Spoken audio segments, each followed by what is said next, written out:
And we're back, folks. Looks like we're about to kick. Wasn't real sure if this was going to happen, but next thing we knew, Hazlehurst and East Central started taking the field, and I wouldn't speak too soon. Okay, we're back. We're going to have a football game here. I hope. Right when we got started, the press box lost power. I'm not even real sure what happened there. The scoreboard wasn't on. It's been one thing after another here. So anyway, we're 11-19 into the first quarter. You've only missed, I think, 2 plays. Hazlehurst won the toss, received the kickoff, was tackled for a short gain. This is the second play. Looked like we're going to have encroachment on the defense after a okay, that was encroachment on defense, got him to a 1st and 5 where the ball sits now. Had a little jet sweep the play before by number 1. Hawkins ran out of bounds. Cameron Hawkins. He's one of their star players, I believe. We don't have a roster for Hazlehurst, so we're trying to pick it up from the PA announcer here. So we'll come out in the spread. Hazlehurst, the Indians are going to come out and spread offense. Did we get a name for the quarterback? That's number 4, Zyquavius Harris is their quarterback. He's a junior this year, and he was pretty good last year as a sophomore too. Right. So it looks like the Hornets are going to jump off, and I move the change for the Indians to give them a 1st down. So 11-15, if you just joined us, 11-15 in the first quarter after about an hour and a half, I think, lightning delay. The Indians are going to start now with a 1st down from the Hornet 45-yard line. Back in motion, quarterback draw up the middle, going to be brought down by a host of Hornets.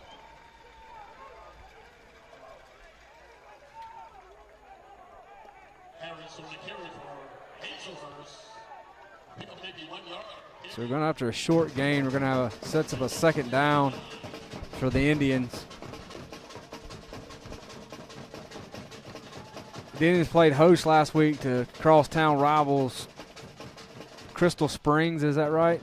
That is. They lost 8-22 last week.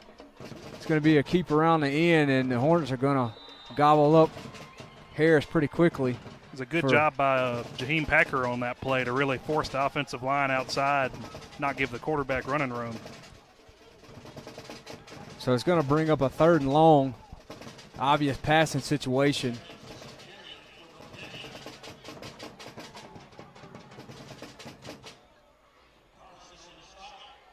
The Indians are going to line up in a quad set, a spread set with an offset back. Looks like we're not blitzing. Going to stay back probably in a zone coverage. Passes. Oh! Thrown behind the receiver. It's going to fall incomplete. I thought Brayson was going to catch a deflection. On the play. I think the quarterback kind of threw across his body there. He's surprisingly left-handed to be as agile as he is, but he threw across his body right there and just behind his receiver, and that brings a pretty good 4th down for the Hornets' first defensive drive. Not a bad series defensively there. So the Indians are going to line up the punt. Lane Hollis back for the Hornets to receive, standing on the 20-yard line. I can't tell a number, like number 9, back to punt. Snaps back, high punt. I thought he blocked it. Hollis Porter had a chance, thought he was going to block it, but wasn't able to get a hand on it. Ball's going to come to rest at the 10-yard line. So the Hornets offense, as they look to take the field for the first time tonight, has the work cut out for them. 90 yards of grass in front of them as our quarterback breaks huddle and looks like they're going to run. They'll huddle out on the field. Thought they were going to run the line of scrimmage.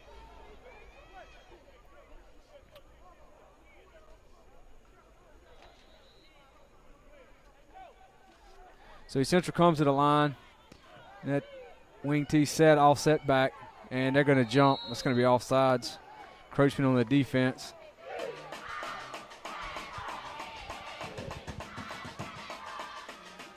I'm trying to notice, Max, do you see any changes from last week's as far as our lineup and the players that are in? It looks like we talked to start the program off. If you weren't with us, our quarterbacks Deuce Hugger, tailbacks Eli Smith, or wingbacks Eli Smith and Preston Garrick, I think number 20, our fullback is Sam Wall.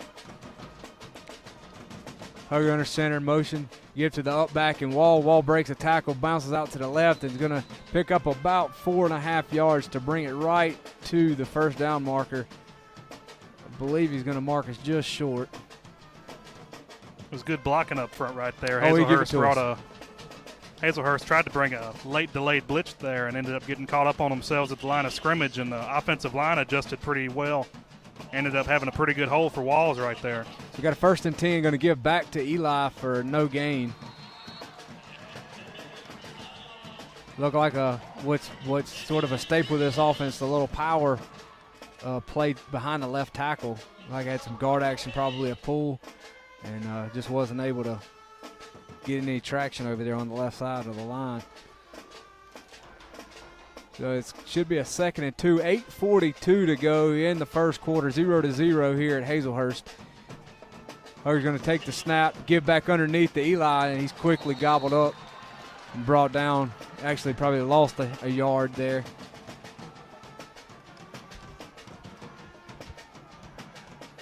Hazlehurst defense came to play too tonight, it seems. They did. Vance going to check in with the play from the sideline. You got to think they'll be looking to him outside on this long 3rd down. Yeah, 3rd and 11.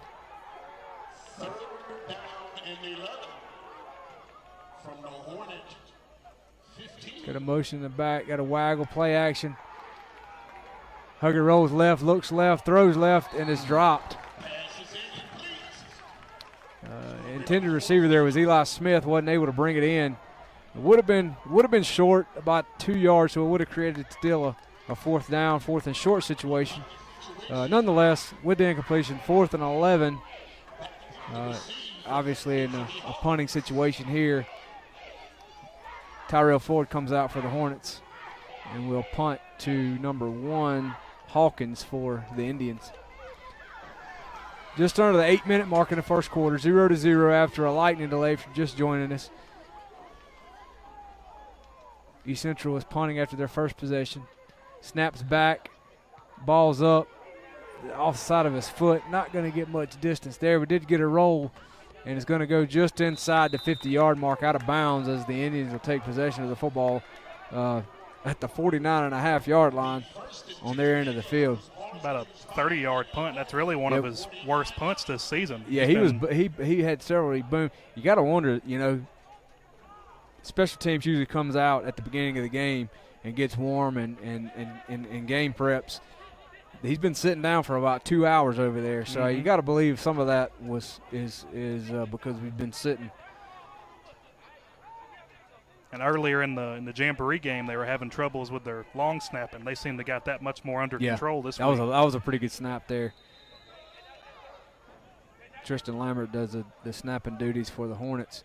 And Ford's still on the field to take over at free safety still. So we got a little pack set, still a spread formation. Looks left, looks right, throws right. Going to be brought down by Owenby pretty quickly on the out route. Not before he picks up about 2 yards. I didn't get a number on that receiver, did you? They have you can tell it's dark gray jerseys with a maroon number. It's kind of hard to see the players on the far side of the field anyway. And really, if we knew their numbers, we wouldn't know their names either. That's right. Looks like a little confusion there from the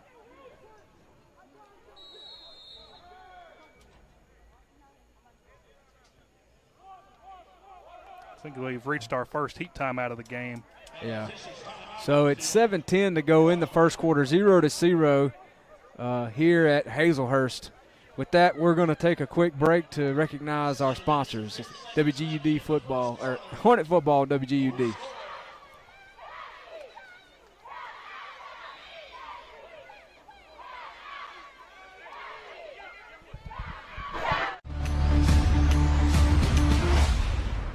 All over the region, people who are passionate about life love Bienville Orthopedic Specialist. We will get you back in the game, back on the water, back spending time with your family, and back to your life. Bienville Orthopedics is the largest and most experienced physician-owned orthopedic surgery practice in Mississippi, bringing cutting-edge surgery and healthcare to the coast, including outpatient total joint replacements. Whether you want to compete at the top of your game or play with your grandkids. So we're back as Hazlehurst sets up for a 2nd and 8 at the 50-yard line, or just inside the 50-yard line in Hornet territory. 4 wide set. Quarterback looks left, throws left, completed to number 1. Little juke move there. Oh, what a block. Going to be run out of bounds by number 4, Ford, after about a 20-yard pickup. The name of the game for Hazlehurst seems to be the quick flats passing sets.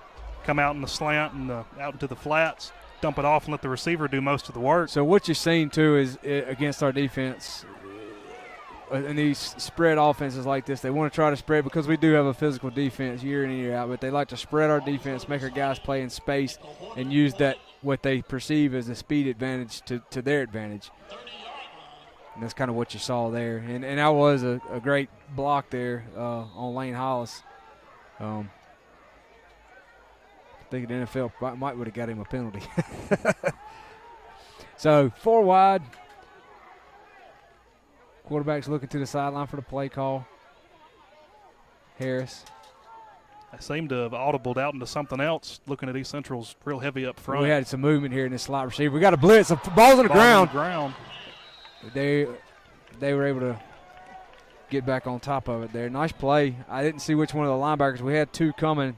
One of them knocked the ball loose. I've noticed on some film that he tends to carry the ball away from his body, so that's a potential anytime he drops back. And also got him there on his blind side, coming up behind him. He's left-handed out there looking. So, is that 2nd or 3rd down? I'm thinking. We got a 2nd and 12. Harris is back in shotgun formation, offset back. Got a blitz coming up the middle. He's going to ball's on the ground. Keep it. It's another fumble.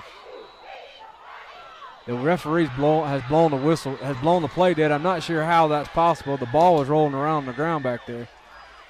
But nonetheless, he has. I think he's going to call him down there. Seems to me he's saying that the offensive lineman had it once again. I think at this rate, the Hazlehurst offensive line may have more yards on the ground than the running backs.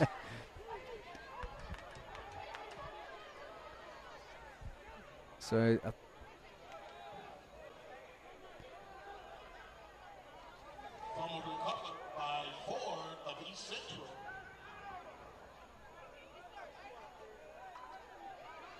So the PA announcer just said East Central recovered a fumble, but the officials are saying different. I think we're all confused. 5:44 to go in the first quarter, 0-0 after an extended lightning delay here from Hazlehurst. Hazlehurst is looking at a 3rd and let's call it 16. Hazlehurst really favoring that offset back doubles formation on offense. Seem to run just about every single one of their plays out of it. Oh, nice play. Nice coverage there by Des Fairley up the left sideline on Hawkins. Hollis Porter came on a blitz on that backside and put a pretty good hit on Harris. I'd like to think he'll be thinking about him the rest of the game now, coming behind him. That's the 2nd time he's really gotten hit. Hit him in the rib cage there as he let the ball go. That was really good coverage by Des, step for step with number 1 there. Usually in those kinds of formations, they're going to throw those slot receivers because they're usually a little more shifty and a little faster than your linebackers. And Des showing off a little speed there. Got a new offensive lineman coming into the game. Indians are staying on the field for 4th down. He's going to call a timeout.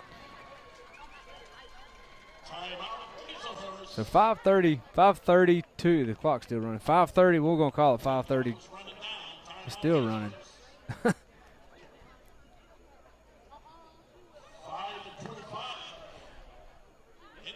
Well, they've called a timeout. The clock's run down from 5:30. It's still running, so I was going to try to call a time there. Okay, 5:20 to go in the first quarter. The quarterback is being pulled off the field here after a pretty good hit from Hollis Porter 2 plays ago. He was really feeling it on that last 3rd down. He was bending over, feeling his rib cage. I hope he's all right. So it's looking like number 9, an equal size young man, pretty big kid, is 12 is checked into the game. So With their backup quarterback in, Hazlehurst is going to go for it on a 4th and 16 at the East Central 35-yard line. There comes their 11th man onto the field.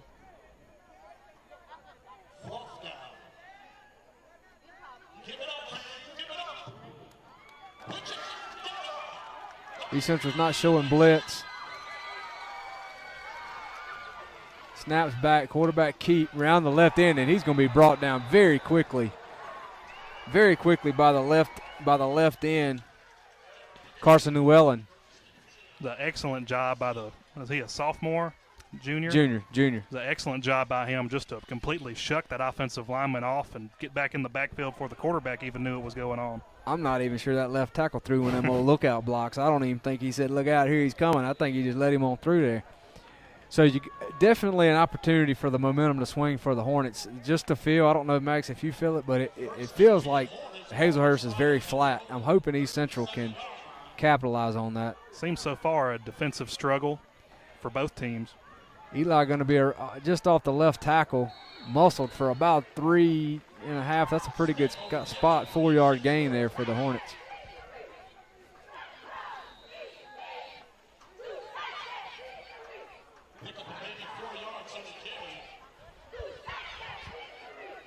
It's like we're going to call a timeout.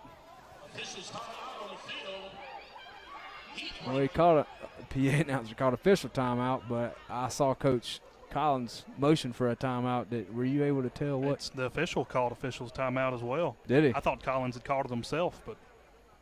Okay, so I guess maybe there won't be a charged timeout for us.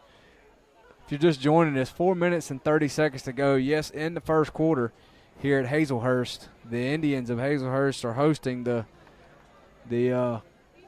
Hornets v Central 0-0. So far, it's been a defensive showing. No points scored.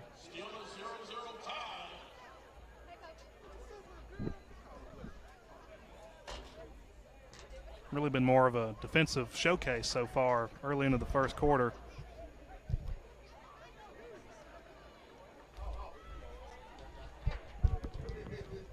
So the Hornets come back out onto the field. The offensive unit comes back onto the field. Break cuddle.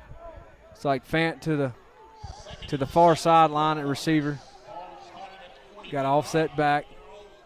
Hugger under center. He's going to give to Eli up the middle. Or is that? No, I'm sorry. That was to Sam Wall for about a 1 or 2 yard gain. Got another Indian down.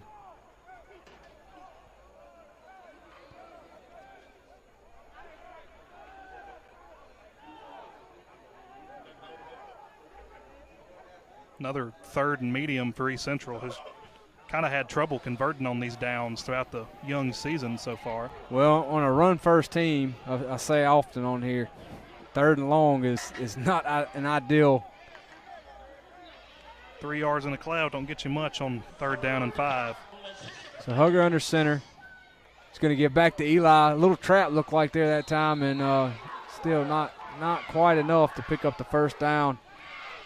Feel pretty sure Coach Collins is gonna punt it away here. Just too many bodies on the last play up there around the ball. Eli didn't really have anywhere to go. Ended up running into the back of his own guys, but still made the best out of it. Bird Morris is checking into the game here. It looks like we're going to go for it. 4th and short. You think we'll try to draw him off? I think he'll try and give him a hard count, and he'll probably have 1 or 2 plays in his back pocket to call. He gave it. Run straight up the middle. Nice piece of running by Sam Wall right there. Like Collins, no need to get too fancy on 4th down to convert.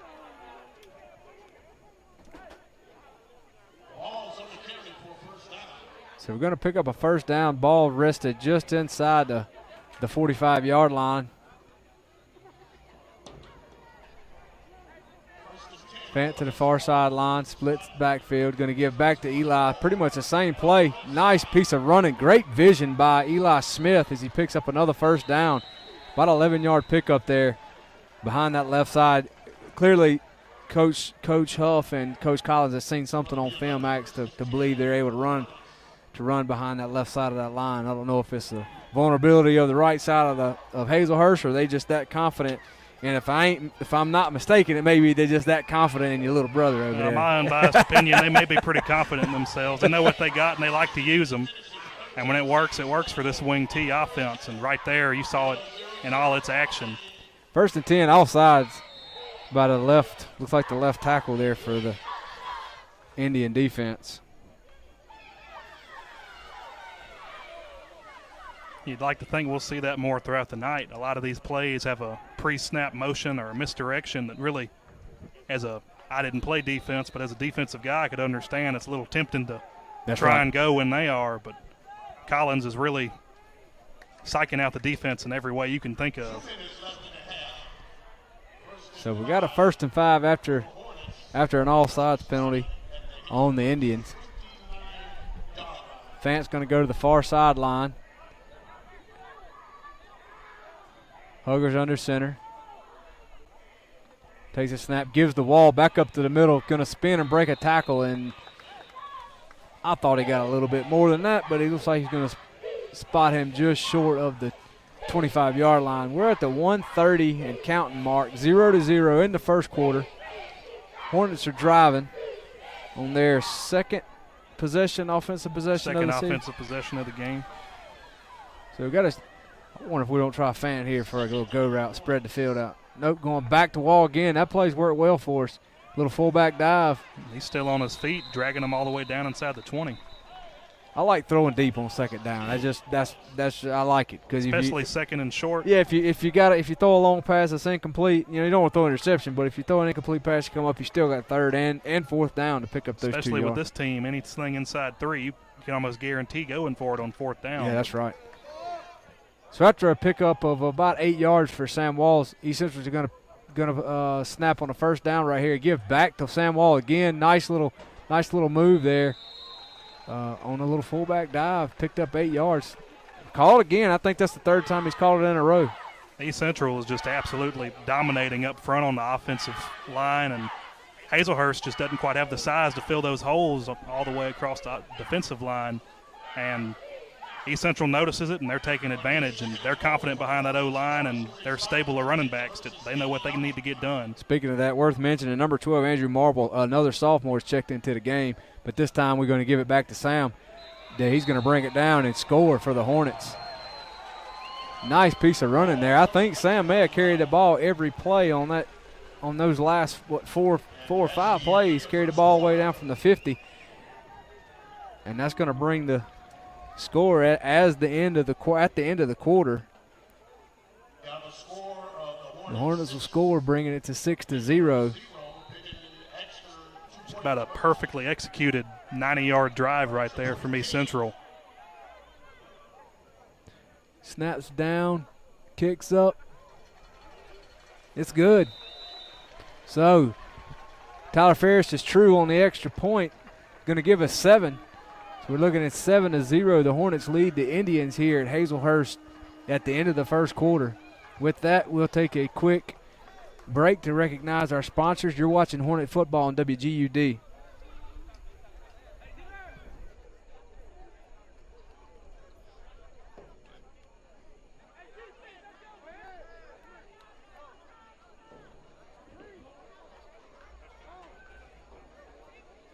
Just a reminder, practice social distances and keep your face mask on, please.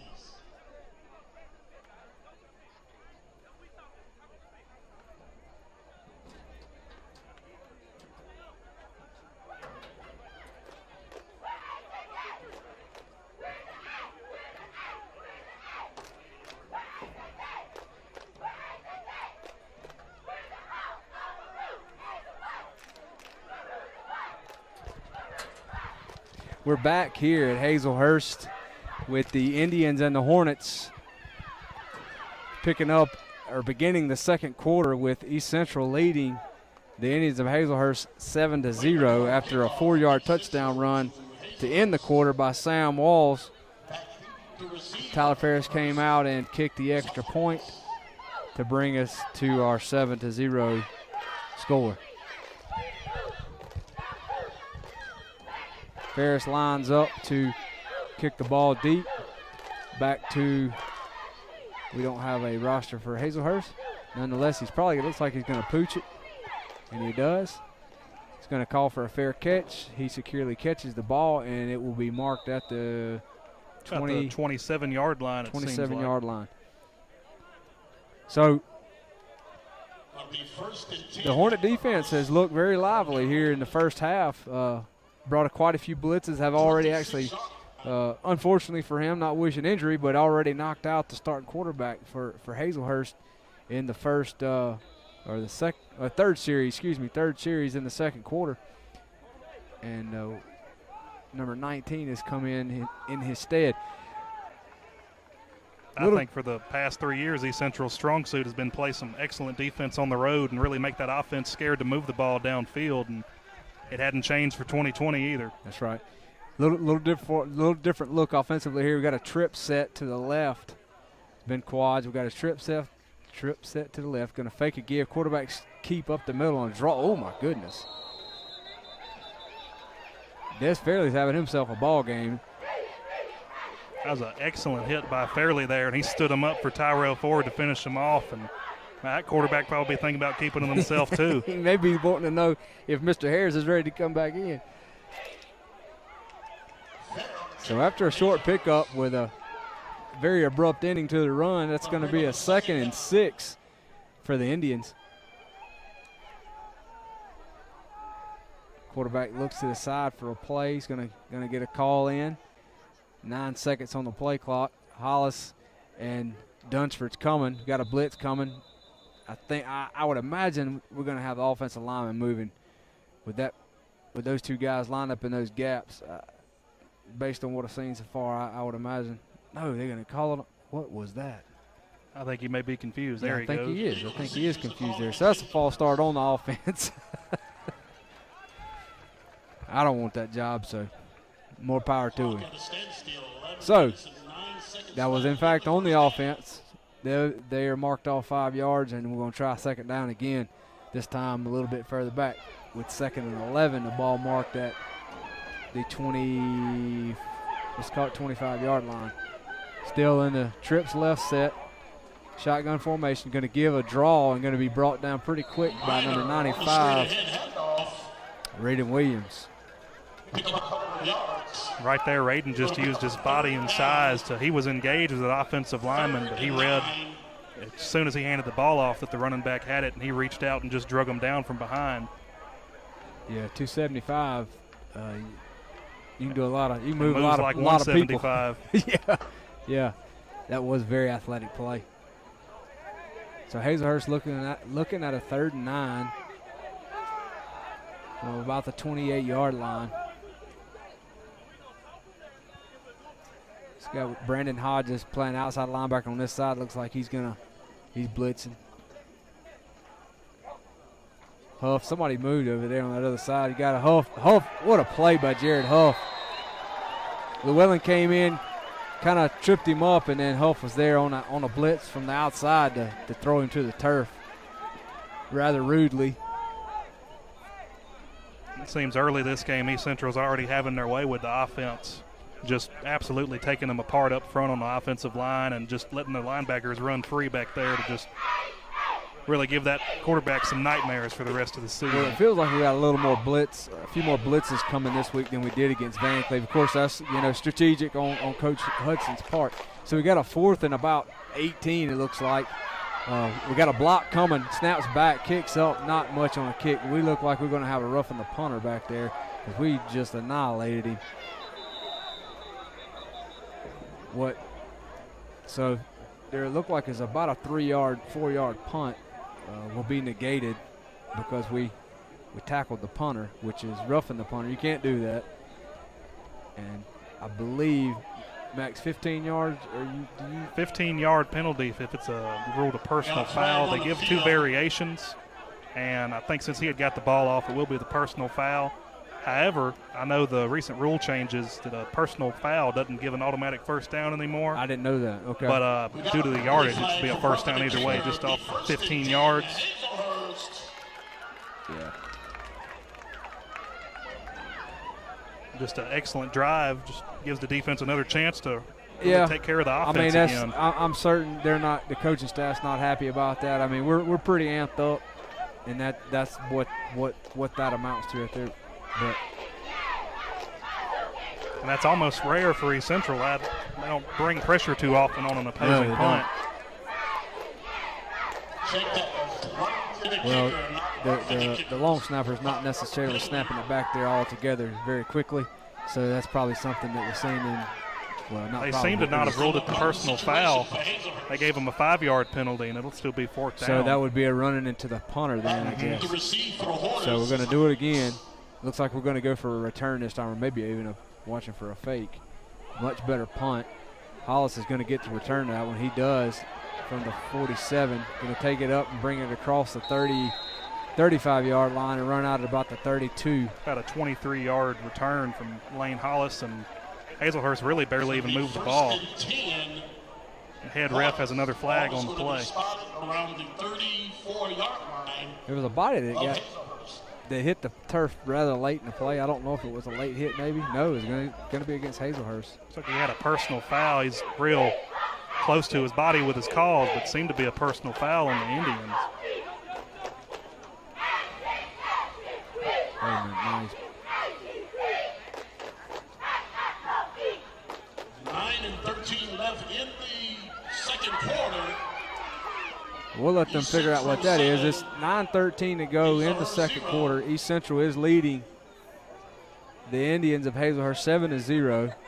So that was going to be against us. I think it was a late hit. I saw one of Hazlehurst players kind of get laid out there. He did throw that flag rather late after the whistle too. So either way, East Central still maintains possession, but just with a little less convenient field position.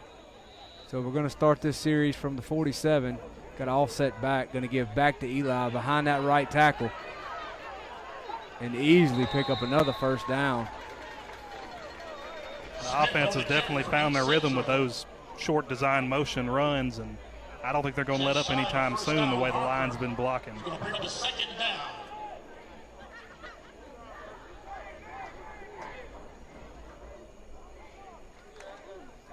East Central's going to break the huddle.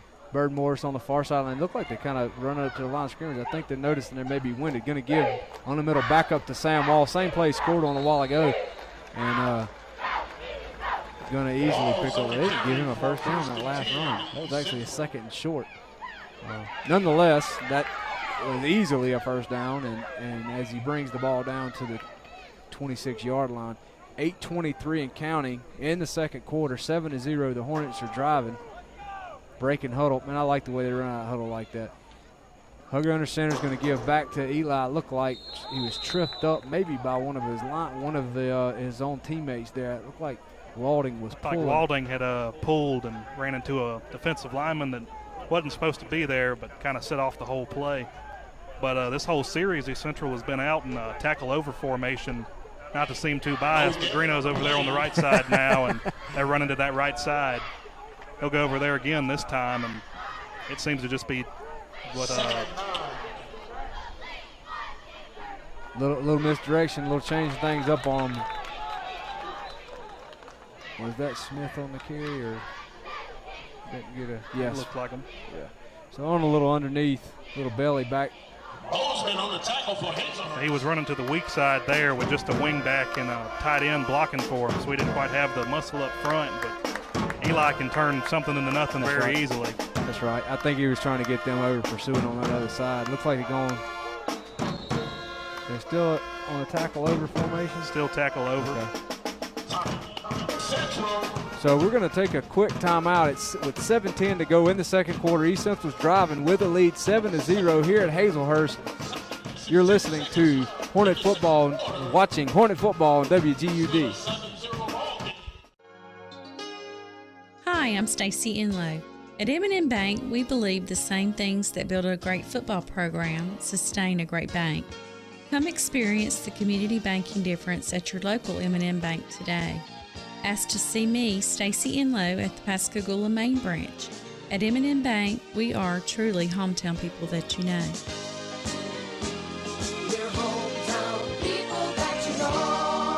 Member FDIC, Equal Housing Lender. We're back as East Central breaks the huddle on a 3rd and long. Huggers under center is going to look on an out route to Fant, just out of his fingertips. It's going to fall incomplete.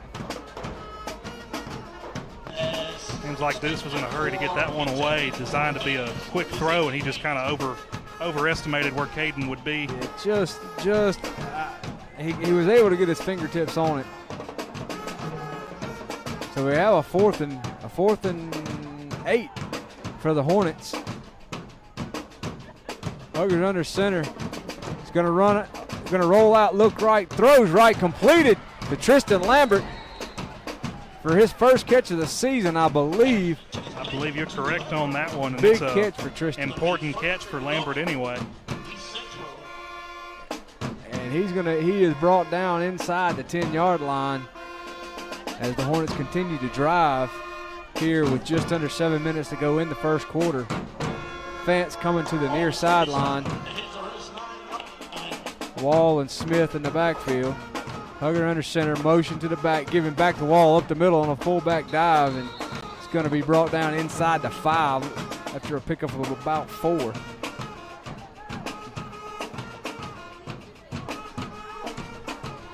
Bird Morris checks back into the game. I'd about be willing to bet a cold drink we're going to see that fullback dive again to Sam Wall here. Sam Wall or Eli Smith, they've really found their 1-2 punch in this game. Quarterback sneak, I was wrong. I would have lost that drinking. Man, what a push by the offensive lineman right there. That's just Good big boy gracious. football right it there. Was. And Great the job. O-line just dominated Hazlehurst all the way into the end zone and really could have pushed him out the back of the end zone like Michael Orr if they wanted to. Too. That was an incredible job up front by Benefield and Walding, especially, and Estes. He just took it right behind center. And I don't know if Deuce was even touched on that play before he went into the end zone. Not until he hit the ground. So 13-0 after a Duggar 4-yard touchdown run. Ferris is going to line up for the extra point.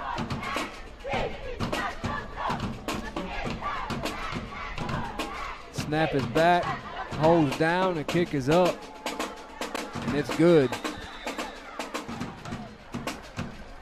So with 6:10 to go in the second quarter, East Central out with a 14-0 lead over the Hazlehurst Indians.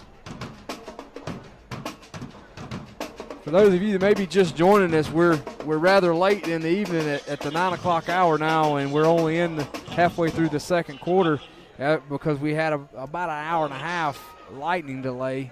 Weather had moved through the area, and for the safety of the players and those attending the game, Mississippi High School Athletic Association rules requires that the game be delayed. So that's why we're only in the second quarter.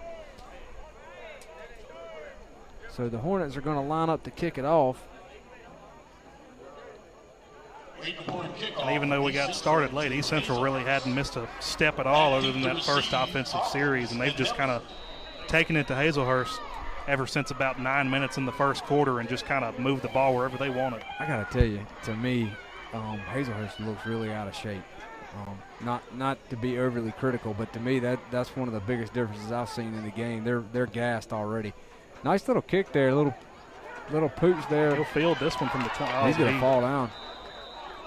Mark a 6-yard return. I think he was just looking at himself in the end zone on that one.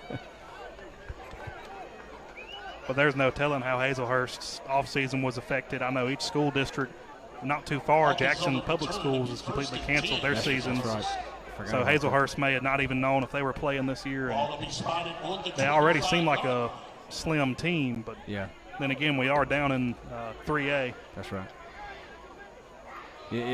Coach Collins has picked up on it as well. If you've noticed, especially on offense, we're getting plays out pretty quick. It's not a lot of downtime between plays. So Hazlehurst is lined up, 4 wide, shotgun formation. Another blitz coming, going to give to 14. He's going to break 2 tackles. We had him in the backfield and broke those 2 tackles, but we just swarming to the football again. Fairley brings him down. Fairley and Ford coming all the way up from 15 yards deep.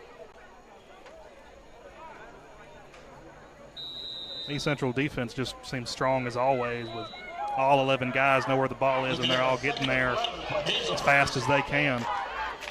Officials. I think that's our second heat timeout. So we have a heat timeout at 6 minutes. We'll keep it here.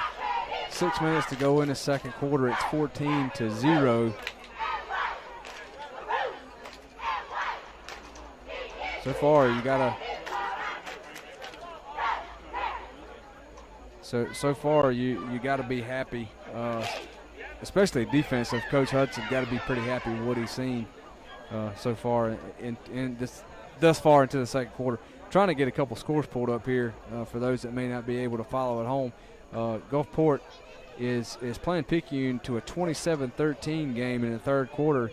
Picayune is leading Gulfport 27-13. Pascagoula is getting housed by Harrison Central 46-0 after beating George County last week. I would say never rule them out, but 46-0 is not quite the hole they were in last week. Moss Point is leading Gaucher in Dancer Stadium 19-14. Vancleave's up 20-0 over Long Beach in Vancleave. So they're licking their wounds over there, recovering well. Here we go, starting back with a second and long. Quarterback's going to keep it around the left end. And looks like he's going to pick up a first down. So it's worth noting that number 19, we don't have a name for that young man. He is the backup quarterback. Number 4 Harris was knocked out at the beginning of the second quarter, and have not seen him check back into the ball game. So that's really the worst possible loss for Hazlehurst. That number 4, Zaquavius Harris, was really their do-it-all dual-threat quarterback, and that offense will probably still be limping for the rest of the game if he doesn't return. So snap's going to be back. It's bobbled, but he was able to give it to 14. Oh. And they off to the races. That little fella can run. Just a quarterback, a halfback draw up the middle. We had several somebody's in position to make a tackle. Weren't able to get him to the turf, and then it was just a foot race. Seems like only somebody his size could really fit through that hole they had there and squeeze through the first line of defense and really turn that something into an excellent play downfield. Wasn't able to get away that time. Jared Huff and company was able to get him down to the turf.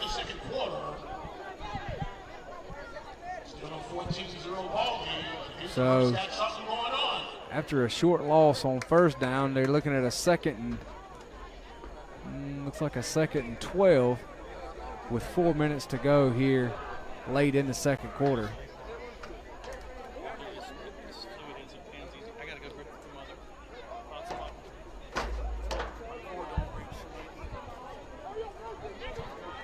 Hazlehurst going to come out in their spread set.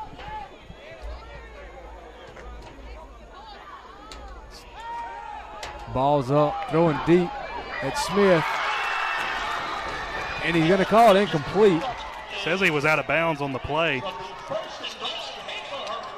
Trying our left corner, Rossi Smith there.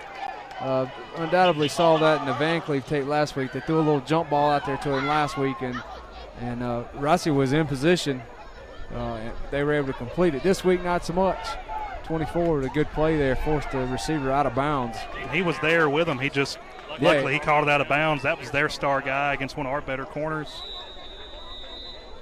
In his hip pocket. That's what you want as a defensive back. So at 3:30 mark, the Indians are going to take a timeout. I ain't getting this play clock. They call a timeout and they run another 5 or 6 seconds off the clock before it stops. We all trying to get home after that delay.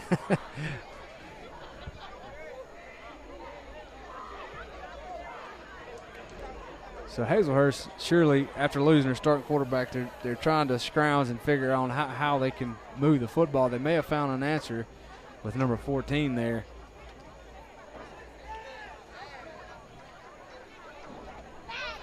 They haven't really tried to go back to him since that one real good run downfield, and I don't think he's on the field for this third down. Yeah, they used him last week quite a bit against Crystal Springs. Pretty effective. But as you alluded to, for Harris, the quarterback, the starter, he's their go-to guy. So here we go, a 3rd and 11 for Hazlehurst in a trips formation. Feels like they've got a screen coming on that far sideline, the way this is set up. The near side receiver's calling for the ball. He wants it. They roll into his side. Oh, Hollis had him in. Oh, my goodness, what a hit. Rossi Smith come up out of coverage and just delivered laid the wood to number 19. These fellas may be young, but they don't shy away from contact. And you'd like to think that Hazlehurst starting to figure that out one way or another, that they'll at least think twice running downfield on these defensive backs. They're not afraid to come up and hit. I got to tell you, you call a timeout and you come out of a timeout, and that's the play they ran. That's a little surprising. I don't know if he was wanting to throw the ball, and then whenever he got contact there from from Porter, maybe that spooked him. This is the backup quarterback, so not sure if how much playing time he's had or if he's been in another position, but nonetheless, he's going to take the snap here. Looks left, throws, or looks right, throws right. Little in route, nice move. 2, 3 broken tackles, 4 broken tackles. The ball comes loose, but he's going to be down right there. Ground calls the fumble as it pops loose on the goal line. That was a very athletic move. Once 3 got his hands on the ball, had several broke tackles, and certainly come to expect more from our defensive unit. We had guys in position. Got to get him on the ground. So on that conversion, that's going to bring him down to the 1.5 yard line. This is the biggest threat of the night for the Hazlehurst offense to score. What was most impressive to me on that last play, the tackle was made by defensive lineman Caden Smith, just 20 yards downfield from the line of scrimmage. I think we have a quarterback sneak there, and I believe he got across. He did. He's in the arms of one of our defensive linemen, but he stuck the ball across the plane of the goal line, and then this line judge saw it clearly, and he did get across. So Hazlehurst is going to score for the finally answer to 2 Hornet touchdowns. Seem to be going for 2 points as well. I'm not sure if they have much of a kicking game, but either way, this game feels a lot closer or feels a lot further away than what it actually is. But now East Central may feel Hazlehurst breathing down their necks. So Hazlehurst is going to line up in a split right. I wouldn't call that a trips right. He's kind of, one is lined up more like a H-back or a flex back. I feel like we're going to see him roll right. Number 1 is one of their star receivers, and he'll probably be the guy to watch anytime he's on the field. Slow snap. Oh, my goodness, had a blitz coming, and, man, they put a lick on him. So the 2-point conversion's no good. And Hazlehurst had him there on that play. It was designed for number 1 Watkins to roll out and have some space in the flat in the end zone, and East Central was just there too fast, and the snap just affected the whole call.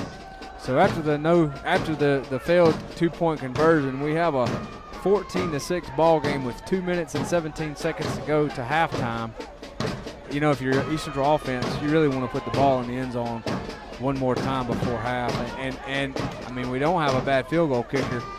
Even if you got a field goal at this point, something just to break the momentum up as you go into half. I'm confident if we get inside the 25, he can get it through the uprights. Just he had enough room on that 33-yarder game winner last week. He could have pushed it a little extra, not too far, but confident enough. So East Central will probably come out more of a passing set this whole drive. Well, we did use 1 timeout, so we have 2 timeouts with 2:15, 2:17 to go, be 2:15 by the time we kick, unless we get a big return, which would even be better. So we certainly have plenty of time to score. Number 2. I wouldn't doubt if Hazlehurst attempts for a squib kick to compensate for maybe a poor kicking game, but we'll just have to see. He's getting way back there like he's going to try to kick it deep.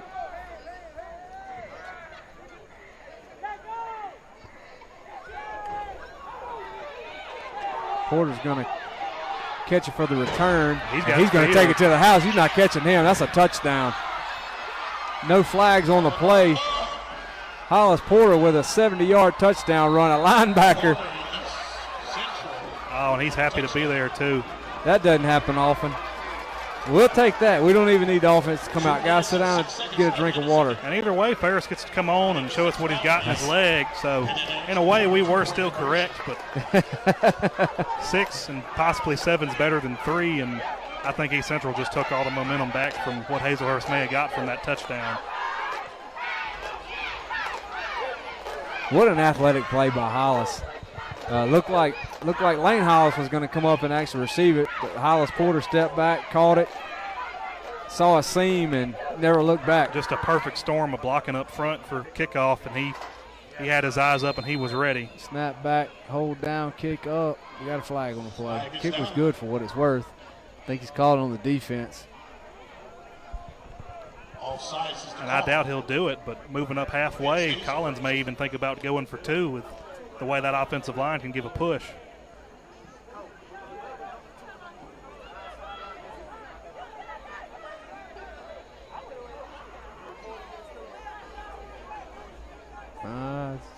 He's gonna kick it again.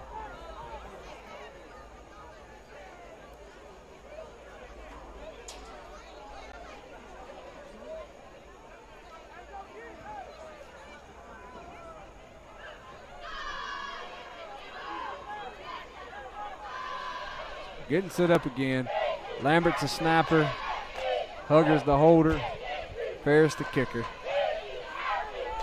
Snaps back, holds down, kicks up.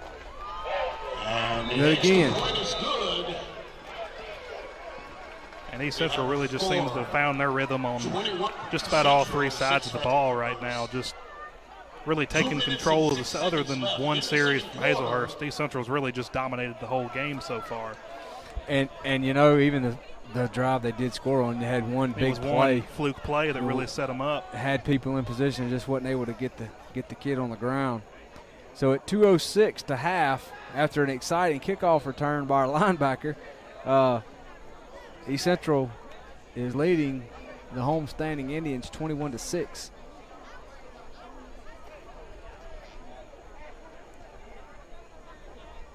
You got to wonder, you mentioned earlier that Hazlehurst was looking tired on offense, and coming back, game time is only 5 seconds from the last time they were on the field, but really only having about 2 minutes of rest. You'd have to think they're still pretty winded on the sideline, and a lot of them seem to be playing both ways. Yeah, they look like they're dressing maybe 30 kids. The Hornets to the Indians. And that's probably being generous. Hawkins and Nelson. So Ferris tees it up at the 40. Looks like he's got another pooch set up for this kickoff.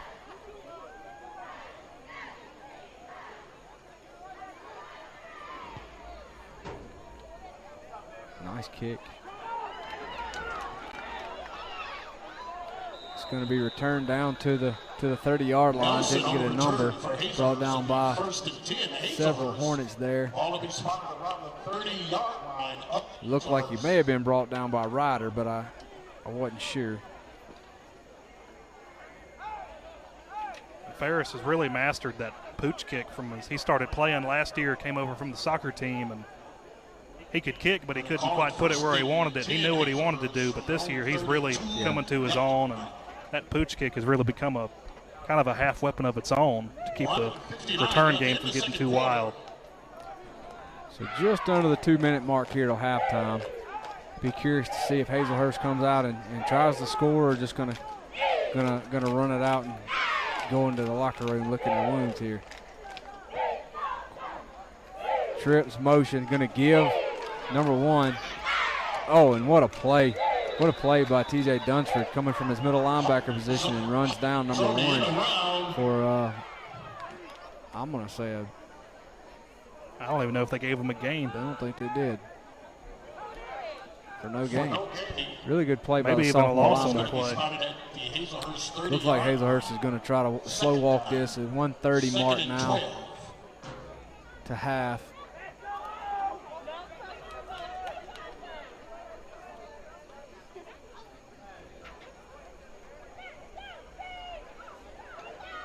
They lined up in a trip set, trips left. Looks like East Central's running a man coverage on defense. Man in motion. Going to give back to one again. It's going to be brought down by number 46, Chase Pierce, on the tackle, senior defensive end. So the clock rolls under the 1 minute mark until halftime. Roy Ditton on the carry on the end around. I think Coach Hazlehurst is just trying to keep East Central from scoring again here before halftime. He wants to not create a situation where they can call timeout and convert to another 6 points here. 30 seconds to go. Trip set to the left. And this will probably be the final play of the half, the way Hazlehurst's been acting. No, he got the play off. Gonna miss a tackle and run out of bounds by Dunsford. I'm not really sure why he ran out of bounds. Well, he may have had a first down. But it stops the clock at 14 seconds until halftime. But he did get a first down.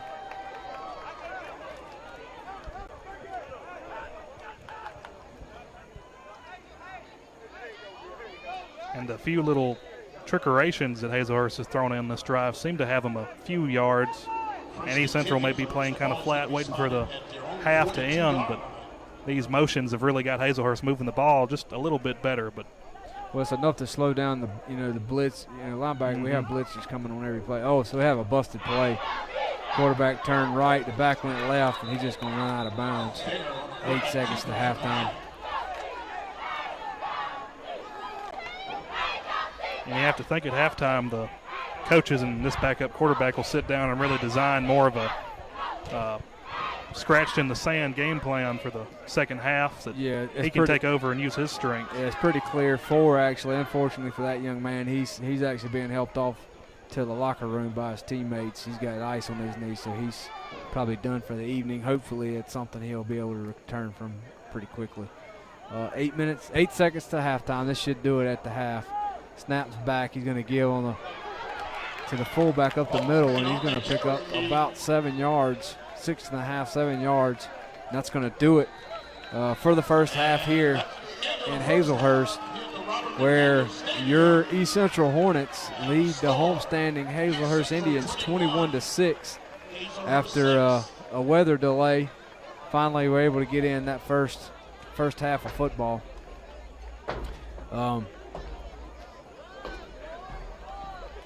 I guess we'll take a full 20-minute halftime break. There is no band. I would imagine they would try to move pretty quickly through the halftime rest period as quick as possible since we're at East the late Central hour. sure seems to want to. They've not even gone to the locker room. They're going to take their halftime in the end zone and hopefully try and spread them out. Well, we're at we're 9:20 on the hour. We've got about a 20-minute break here to half. We can try to catch you guys up on a few scores for those that may not be able to follow at home.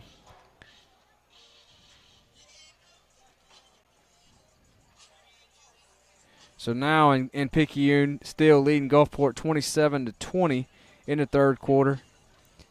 Van Cleve continues to lead. They're at home, hosting Long Beach, continues to lead 27-7.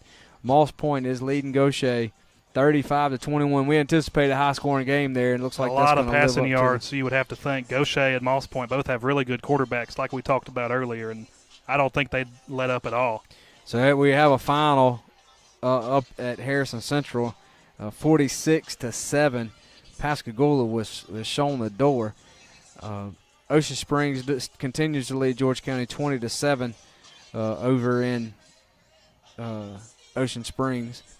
My goodness, Oak Grove is 59-21 over Hattiesburg. The South State champs of 6A really aren't missing a beat on their crosstown rival right now, and they're not letting the hatred die either just because Corona had the season a little delayed. They did not take their foot off the gas at all. And they still look like they're not going to either. St. Martin is trailing PRC. That's kind of surprising score to me. Dangerous for East Central later in the year. Pearl River is one of the key games last year that East Central had to win to to get the 4th seed in the playoffs. And if they're hanging with the big boys in 6A, then that may spell trouble for East Central this year. So 19-17, PRC's leading St. Martin in the third quarter. And that's all the local scores we have. I guess we could quickly, for those that may not have been around for the first quarter, quickly brief you on the scoring update. In the first quarter, matter of fact, the last play of the first quarter, Sam Wall scored on a short 4-yard touchdown run, and the extra point was good. That series, as I recall, we went 90 yards. 90 yards on in that just drive. over 8 minutes. I believe Sam probably carried the ball for over 50 of those. If they were 80 yards on it, he had 50 of them. So in the scoring finally continued for East Central in the second quarter at the 6:10 mark. Deuce Hugger carried on a quarterback sneak behind the center, Cade Benefield, and the 2 guards of Estes and Walding. And on that play, he could have ran for 20 yards behind that offensive line. They just absolutely dominated Hazlehurst all second quarter. And the extra point from Ferris was good as well. Made the score 14-0 at the 2:17 mark after several missed tackles on one play. Long run by 14, and I still don't have his name. Got Hazlehurst down to the 1-yard line, and where they were able to sneak across the goal line there at the 2:17 mark. They went for 2 and were not successful. We sacked the quarterback, as I recall, with a blitz. The very next play at the 2:06 mark on a kickoff, Hazlehurst kicked a pooch kick. Hollis Porter took about 4 steps back, received the ball, 72 yards to the house. Saw a seam and took it to the house. For his first high school touchdown, maybe his last since he plays linebacker. Who knows? But that's still noteworthy for him in his high school career. 70-yard touchdown return, kicked the extra point. It had all sides back to move closer. Kicked it again, and took it was his 21 PAT to a 18.5-yard PAT. That's right. He was still good on it though. So that's got us to 21-6 here at halftime at Hazlehurst, where the Hornets are leading the Indians on what's been a chaotic night with weather and losing power and a number of other. A good football lesson game to overcome adversity and really persevere no matter what you get given. But East Central's doing a good job of it, and hopefully continues to keep it up on the second half. So because of COVID, there's no band or halftime activities, I guess. So with that, we'll take a quick break to recognize our sponsors. We try to do that a little bit more than we have tonight, but with all the excitement, we'll call it, going on, it's been hard to kind of work those in and make that happen. But nonetheless, we appreciate our sponsors and those that make East Central Hornet football happen here every Friday night. Nick D'Angelo, Max Greeno, halftime, 21-7. East Central leads Hornet football on WGUD.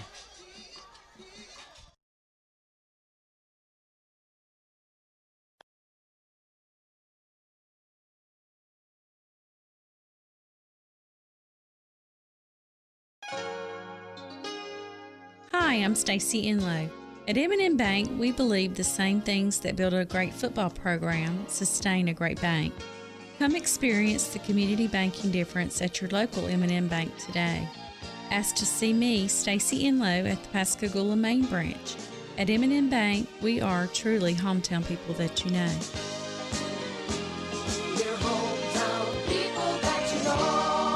Member FDIC, Equal Housing Lender.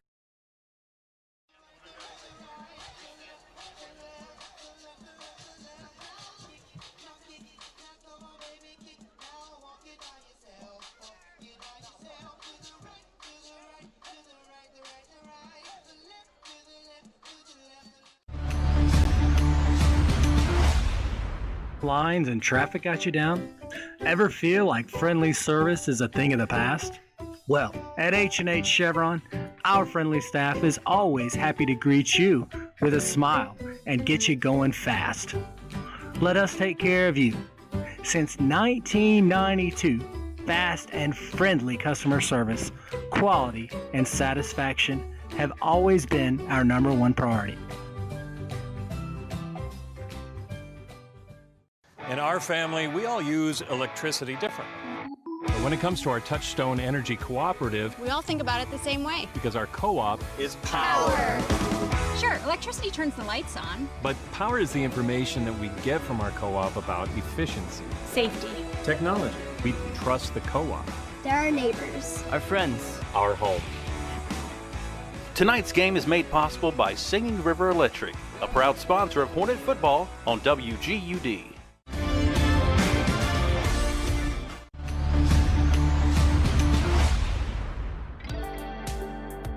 What do you think of when I say Hurley? Home.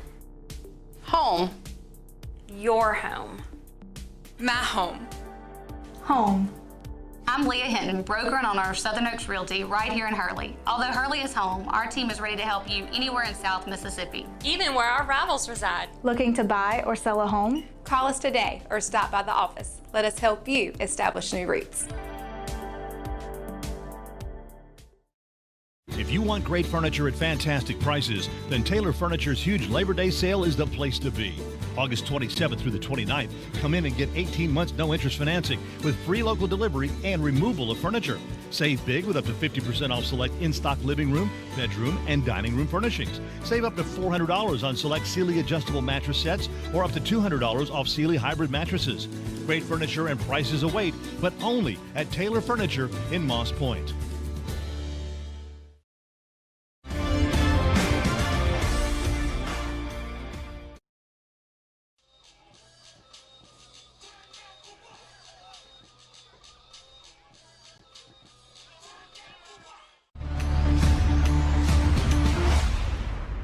Attorney Matthew Lott and his group of awesome paralegals get up every day with a dedication to solve your legal problems. Injuries and family matters are our specific areas of concentration. Results matter, and our track record shows it. We have also obtained numerous significant settlements and verdicts for our clients through our personal injury practice and obtained life-altering judgments for our clients in our divorce and child custody practice. Our offices are in Hurley and Pascagoula, and we have represented clients in almost every county in Mississippi. If you cannot come to us, we will come to you. Do you owe the IRS and back taxes? Are you receiving notices from the IRS or state tax agency threatening to seize your assets? If so, you must act now.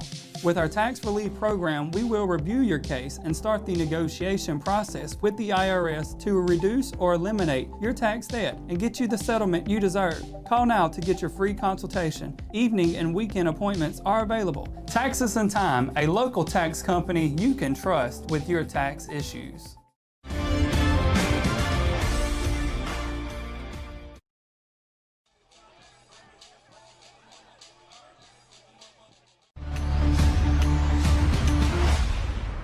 All over the region, people who are passionate about life love Bienville Orthopedic Specialist. We will get you back in the game, back on the water, back spending time with your family, and back to your life. Bienville Orthopedics is the largest and most experienced physician-owned orthopedic surgery practice in Mississippi, bringing cutting-edge surgery and healthcare to the coast, including outpatient total joint replacements. Whether you want to compete at the top of your game or play with your grandkids, Bienville Orthopedics is the one to trust. We love what we do, and we'll get you back to the life you love too. As a leader in mortgage lending, First Federal cares about our community, and we'll always have your best interest in mind. We are committed to the health and safety of our customers and employees. Providing you the financial services you need is always a priority. For 65 years, First Federal has overcome economic challenges and natural disasters. And we're not going anywhere. We're here for you. We are committed to taking care of our customers and employees because you're always first with us.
We're back from Hazlehurst, Nick D'Angelo, Max Greeno, where we have made it through halftime.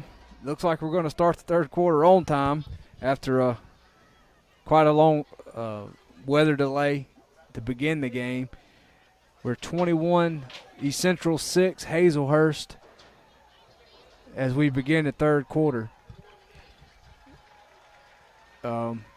Max, I guess, as second half kicks off with a 3-score lead, anticipate East Central to continue to, and quite a bit of success running the football. Expect to see them to continue pounding the ball, I guess. I think they're going to follow the old KISS, keep it simple, stupid. Just they know what's working so far, and they're not going to get tired. They're just as conditioned as always, and even in the fourth quarter, they'll still be running like a top. And I think they just want to get out of here just like the rest of us do and keep the ball on the ground and run some clock and maybe score 2 or 3 more times before we all go home.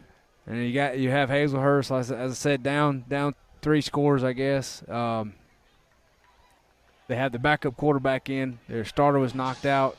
Best player on the team knocked out, I guess, late in the first quarter. And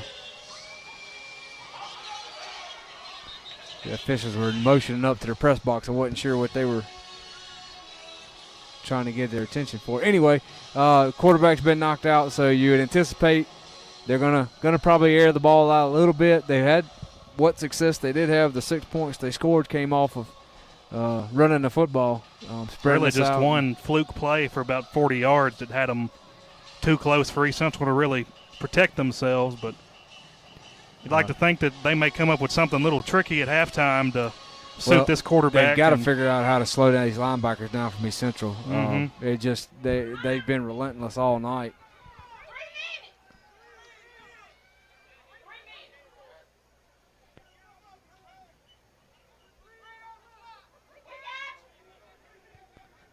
Three minutes. We put 3 minutes on the clock. I'm not sure why.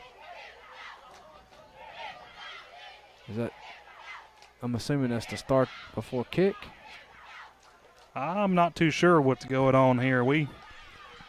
Yeah, there's a lot of conversation with the clock and the scorekeeper and the official on the field. It seems like we're going to wait another 3 minutes. Maybe it's some type of technicality you have to run 3 minutes off. I guess I've never noticed that if that's the case. It's a home team option, I believe, but I figured since both teams were on the field when time expired that halftime would start after 20, but the home team does have the option to, if they come out of the locker room late, normally for bands, which I didn't think it would apply here either, if a band runs over, you can use that 3-minute deferment and have a little extra time to warm up, but East Central's been on the field. Hazlehurst was ready to go with 5 minutes on the clock. And maybe our officiating crew didn't grasp that part of their training, or maybe they had stepped out for coffee. Oh, well, we're out of our home region.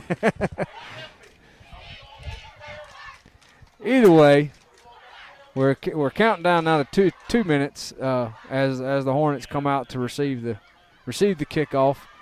Looks like we'll send back the trio of Fant, Hollis, and Walls.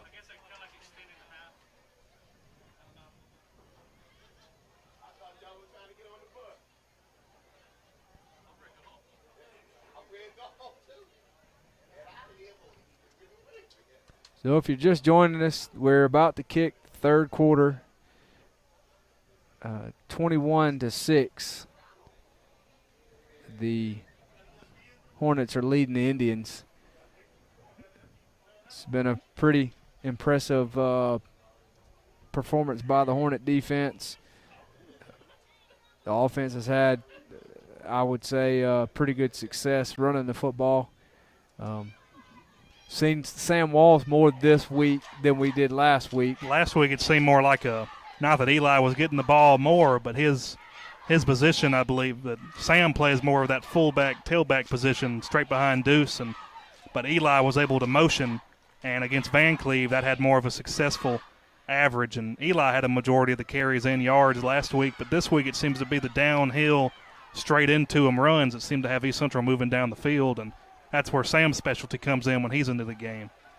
So here we go. Going to kick now for the second half. As I said, Fant, Hollis, and Walls are your returners. Your upbacks are Porter with 1 touchdown on the evening already. Tristan Lambert, and I'm not able to see the jersey number of that young fellow on the other side over there. Oh, that's Dunsford, number 18. You really like to watch. Going to be another kick. This time Hollis is going to call for a fair catch, and Hornets are going to – offense is going to take possession of the football at their own 30, 34-yard line. I'd like to say Hollis was having some mercy on him there. He didn't want to have 2 touchdowns in one game. It'd mess up his average. That's right. That would be 70 yards. 70-yard kickoff return average for number 11. He's saving some for the rest of the team later this year, but still pretty good field position for East Central for their first drive of the second half. So Benefield and the other linemen are going to break huddle. Fant is lined up at the near side tight end. And we're going to run it right up the middle. Just muscling their way downfield. Just behind that interior 5 offensive linemen, they just manhandled Hazlehurst. Quarterback sneaked for 13 yards there to open the second half. Bird Morris checks into the game. That was a different set. They actually, Fan is a wide receiver. He was lying in kind of like a double tight set almost. You got to wonder what they're planning to set up, because just about every play they run is in a series of something to set up throughout the drive. He's going to give back to Wall, not even touched till he's about 11 yards down the field. Flags on the play for something. It came out early.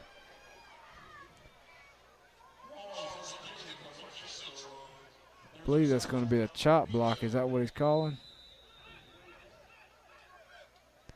We got another Indian down.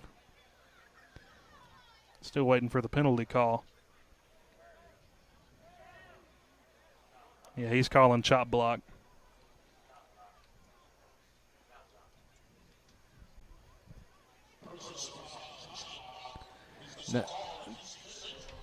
So that'll negate the gain, the positive gain there. And what mostly happened there is just the offensive lineman's assignment, just depending on their side of the side lineman.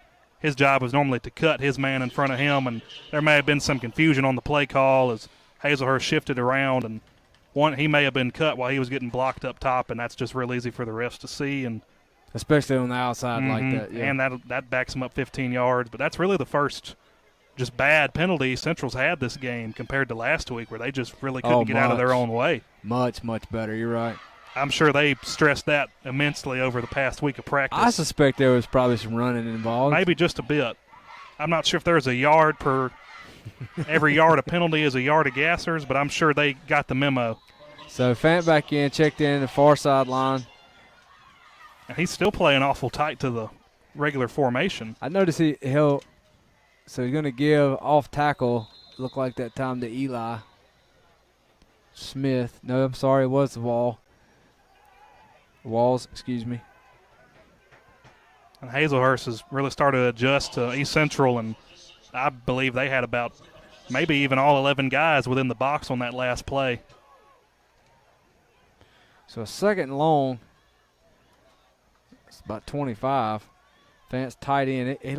Normally it's on the out route if he's going to run it, and that's what he's got. And there it is. But Hazlehurst knew it was coming almost, and they're there to really knock it down.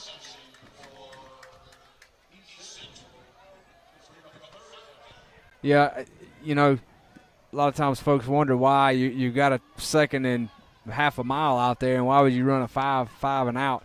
Well, a couple of reasons. One, setting up for maybe a longer pass later, maybe an out and up.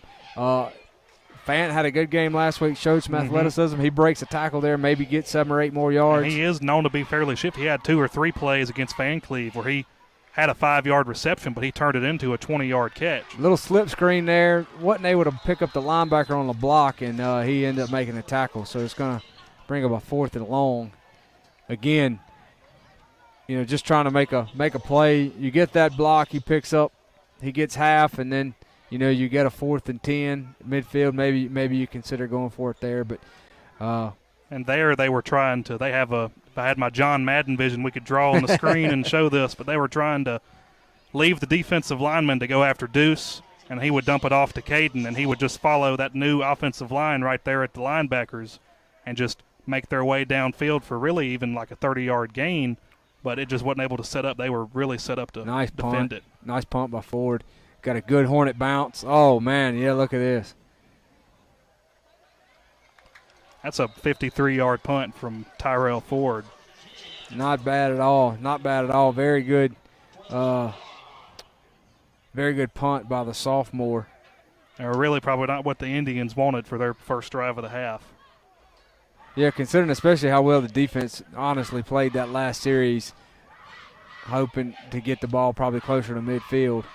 Now it's going to take a 85-yard or a 90-yard drive to hit pay dirt. We've said a few times, Hazlehurst takes the field with their backup quarterback after knocking out the starter earlier in the game. Going to line up in a split set right. He's going to give, and the ball's on the ground. Quarterback put the ball in the tailback's chest, but just bounced off. Bounced around. Seems to be a little more confusion. They were really not too lost, more just not on the same page at the end of the first half in the quarterback to tailback exchange, and it seems like they hadn't gotten any better after halftime. Got another Indian down hurt. You got to wonder if some of these injuries aren't fatigue related. I don't know if that was the last one that came off with a cramp. Anytime you see a big man down though after a pile like that, you wonder if it's not an ankle or a knee. Certainly hope that's not the case. And it's probably not just a terrible perfect storm of consequences of the hour delay and an extended halftime for a little bit that maybe not everybody's stretched out like they need to be. But that's right. So far they've all walked off the field on their own power, but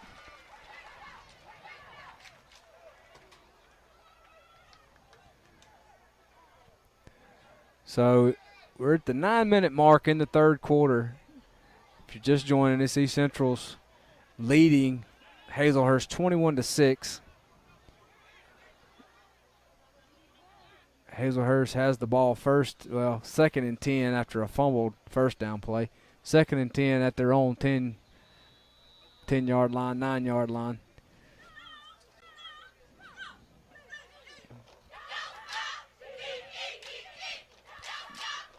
Hazlehurst is going back to that traditional spread, quad set with an offset back. 4 receivers wide. Snaps back. Quarterback's going to keep it around the right end. The receiver's trying to throw blocks for him, but it's just East Central's just there. That's all 11 guys within 5 yards of the tackle at the end of the play, and that's just something Hazlehurst hadn't been able to stop. Hollis Porter came on a blitz, made initial contact, and the rest of the white and maroon clad Hornets piled on.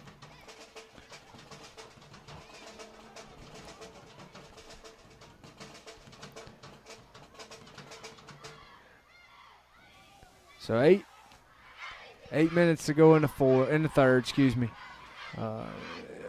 Hazlehurst is looking at a long third and a country mile from their own 4-6 yard line. And really on this play, I imagine East Central is going to bring just about everybody and try and get them in the end zone. And they just went to a regular draw play and lost 2 yards. And really that third and a country mile is just all too familiar for Hazlehurst this game, and they'll punt for their first possession of the second half too.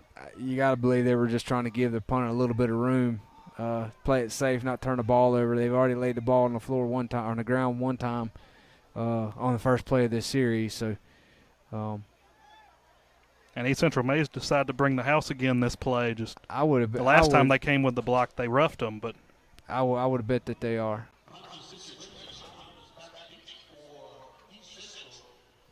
Punter really doesn't have any room to mess up. He's right in the back of the end zone. He's going to fake it. Yeah, I was a fake from the jump. And he's brought down by several Hornets. 5 more yards he'd have had it, but that was probably just a desperation play from Hazlehurst. I'm not sure. I don't know if I'm just wondering if one knew he wasn't going to be able to get the ball off and just kind of tucked it and run. I can't imagine their coach. I mean, maybe he did gamble, but, I mean, you give them the ball at the 15-yard line, and they haven't stopped East Central all night. Nonetheless, East Central is going to take possession at the 15. Hugger at quarterback. He's going to give it to Smith. Smith's going to go behind the right tackle, break a tackle, and be brought down by the third would-be tackler and pick up a first down. And that was a great run by Eli again, and still the offensive line's just having their way out there. Luke Walden came around, and he seems to really fell into his own at left guard, and he was there right with him till he had to take out that first tackler, and Eli did the rest, and East Central was just about to take advantage again and get in the end zone for, the fourth time tonight. Quarterback sneak, my goodness. It's really not even sneaky when they do it like that. He's gonna get across and score easily from the 4-yard line. So for the second time tonight, Deuce Hugger is going to run it in on a quarterback sneak.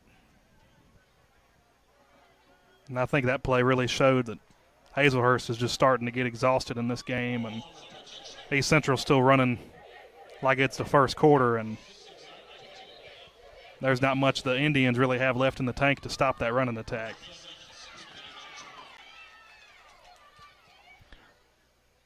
Lambert's a snapper. Hugger's the holder. Ferris the kicker. Snaps back, holds down, kicks up, and good.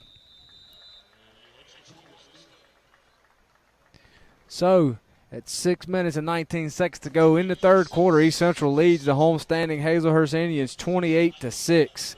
You're watching Hornet football on WGUD.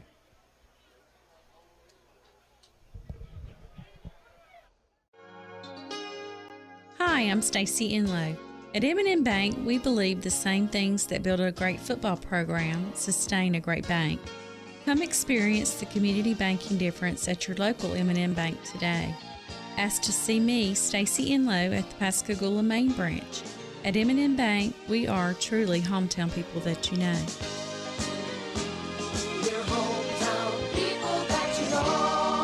Member FDIC, Equal Housing Lender. Nick D'Angelo, Max Grino back with you here at Hazlehurst High School, where the East Central Hornets are leading the Hazlehurst Indians 28-6 in the third quarter, halfway through the third quarter.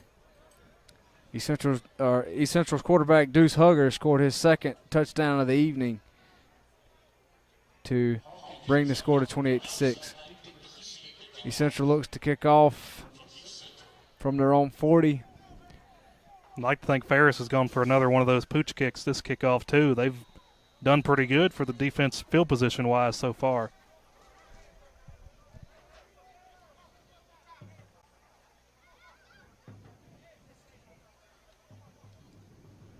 Kicks up. It'll be received and bobbled, but jumped on by one of the other teammates of the would-be receiver at the 24-yard line.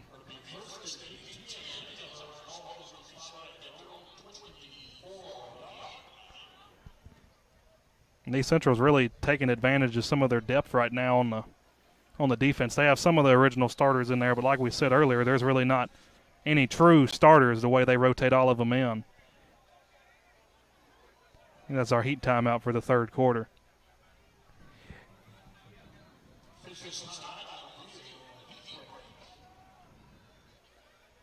We'll keep it here.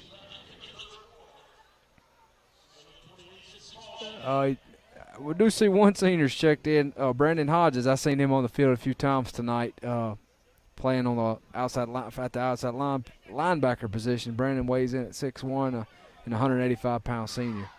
One of the few there. It is a very young team this year, which may not be the best thing for this season, but looking into the future, this team's really got a good chance to go pretty far in a year or two, if not this year.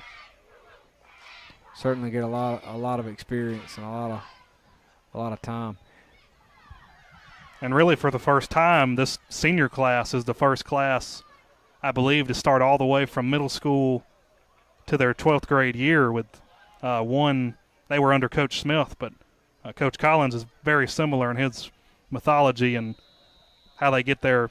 They stay going later into the game, and my brother's grade is really one of the first grades to have it all the way from 7th to 12th. Right. And that really kind of shows out on the field later into the game. All season training can't be overstated. That's right. So we got a trip set to the right. Got a blitz coming on the backside. It's going to throw screen right, and it's going to be a block in the block in the back over here on one of the side receivers against Hodges. Looks like that young man may be cramping. He's trying to stretch out there on the floor, on the ground. They seemed to have brought him down kind of weird, but it was almost guaranteed to be a screen over there. East Central only had 2 guys with their 3, but they still played it very well.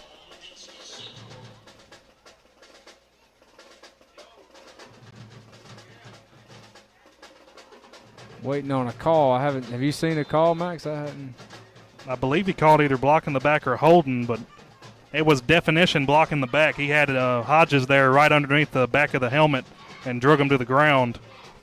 And that's really the only thing that kept that play from being a loss. Yeah.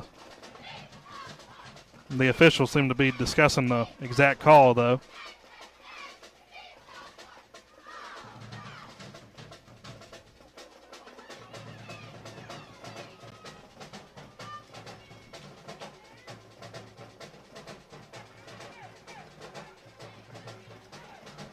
So now we're going to mark it off. Looks like it's 10 yards. It must have been a block in the back. Still never saw a hand signal.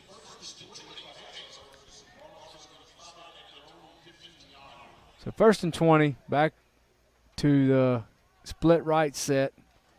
It's going to give back. Oh, my gosh. He didn't even have a prayer on that one. Des Fairley just decleated their tailback.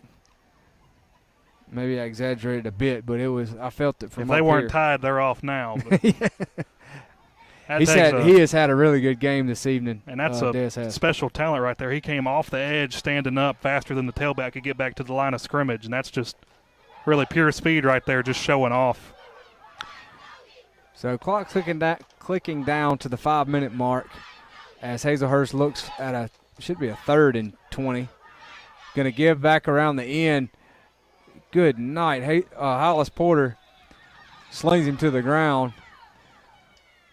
And like you said earlier, Coach Hudson's just probably going to be absolutely just enthusiastic watching this film. The defense has done absolutely outstanding, all but for really one play this game, and that's just another example right there by Porter.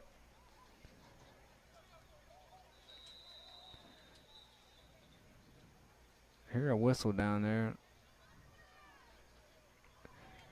Porter's checking out. He must have a cut or something on him. He's looking at his arm. So Hazlehurst is looking at a 3rd and a real long way. Normal territory for Hazlehurst, sadly, but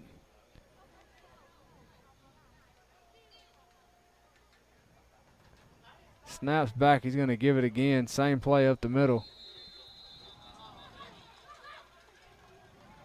And Hazlehurst, they're wearing down. And just really on that last play, trying to get just a few inches of breathing room for the punter again. I doubt they'll try and fake it from here, but yeah, the more I think about it, I feel pretty sure the punter realized there's no way he was getting that off and just tucked it. And probably had the option to take it himself the way East Central was coming. Looks like we have another block called again, punt block. Gonna try to come get it. Snaps back. Good job by fair catch called, and it's caught. Good job by Packer. He was trying to get one of his paws on last. He did a good job to avoid him there. He got real skinny when he went back. So here we go. We're at 3 minutes and 30 seconds to go in the 3rd quarter, with East Central taking possession of the football at the 30-yard line. I'd like to think East Central's at least getting 3 points out of this drive the way they're starting, but the way they've been playing, it's almost a guarantee for 6 in the extra point. Hazlehurst jump defensive tackle in the neutral zone. Again, that's just a sign of a fatigued team. Those guys on the field, not many of them come off in between changing offense and defense, and just a mental mistake there, like you said, from fatigue, and it won't take much more for them to just East Central just completely take over this game if they haven't already.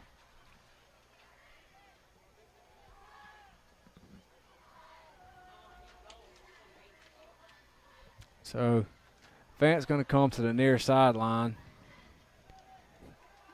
Or a split back set. Hugger's going to give underneath to Garriga. Garriga's going to break a tackle and be brought down after he picks up about 10 yards and a first down. That play was really perfectly executed, the way they had all the non-backs that weren't getting the ball motioning all the way to the away sideline, and just a perfect misdirection from the offense, and to pick up the blocks on the backside to open up that hole for Garriga. Looks like we have some clean jerseys coming into the game. 35, Dustin Mears is checked in, and I believe that is number 44, Reynolds at fullback. He's going to go with 5. Was that? That was number 5. That was Brady Fan on the carry. Brady Fan is checked in at tailback. Looks like we're getting some fresh legs in there, which is bad news for.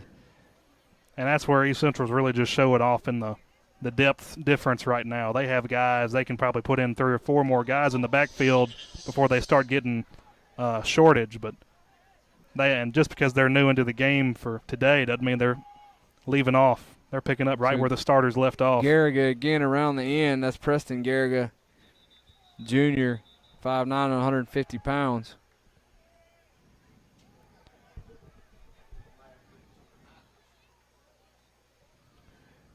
Clicking down to the 2-minute mark in the third quarter, East Central leads 28-6. More Hornets checking in. Looks like Mears checked back in, and there was one more. Bird Morrison goes to the far sideline. Fan in the backfield, and it looks like Wall at fullback. Going to give back to Wall for the dive. I think he may have kept it himself. Well, he faked me out. Hugger did keep it.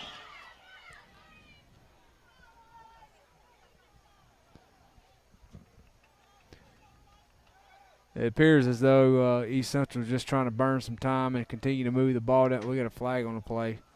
Chop block on East Central.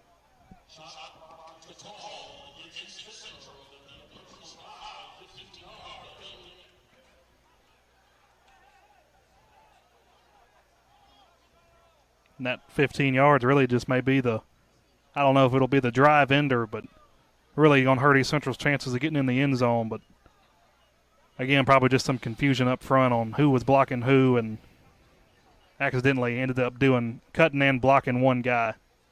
And when it's out there on the edge like that again, it's real hard for the officials to miss. Fant comes to the near sideline. Brady Fant's in the backfield with Wall. Oh, put the ball on the ground. Hazlehurst says they have it.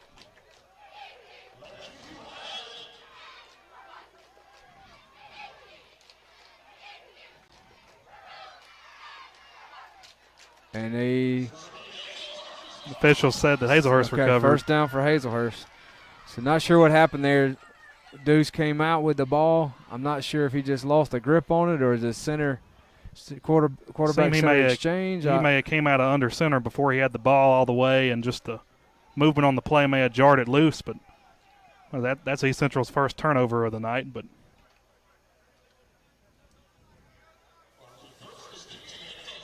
with a minute and a half to go, Hazlehurst will take over at their own 20-yard line with a trailing 22 points. Looks like they're going to take a timeout. Officials timeout. Coach Collins is out to have a conversation. And there's one thing for our viewers at home, even though the rest of us can't really hear what's about to be said. Coach Collins likes to tell his team that if he feels there's a problem with the officiating crew, there won't be a guess within the crowd that he has a problem with the call, but he's on the field right now really letting his opinion be known and really just sticking up for his guys. That's something I'd like to see for the new first-year head coach. Man, he's giving some instruction out on the field. That was there. a textbook cut block right there by Coach Collins, really just showing off that everybody on the staff knows that the offensive line run the show here. And I may take that to my PB football team on Monday and show them that's what a three-point stance looks like. That was guys. a textbook cut block right there. You really can't perform it better. He is still giving them the business, man. That's awesome.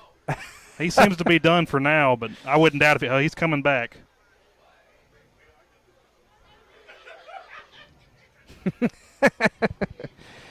Okay, here we go. So I think we're ready to. After that excellent training camp technique, but he's not done. Oh, no, he's got to let them all know how he feels. Okay. All right, 129. Hazlehurst is going to snap the ball. Got a trips right. Snap back to the quarterbacks. Looks right. Throws right. Oh, my goodness, right through the hands of the would-be receiver. Incomplete for Hazlehurst. That play, they seem to be trying to get back to what they opened the game with that starting quarterback with those quick throws to the flats and slants, but just probably nerves from that backup, missed his receiver. I'm going to tell you, I mean, they're having a hard time running into the belly of the beast. The better option was when they had to spread out and throwing those little slip screens and kind of spreading our defense out, because they have some athletes out here on the outside. Absolutely. We've already seen they get out in open space. It's hard for East Central to chase them down, especially if they can get around that center of 7 guys in the box. They'll have plenty of open space, whether Tyrell Ford has anything to say about that. But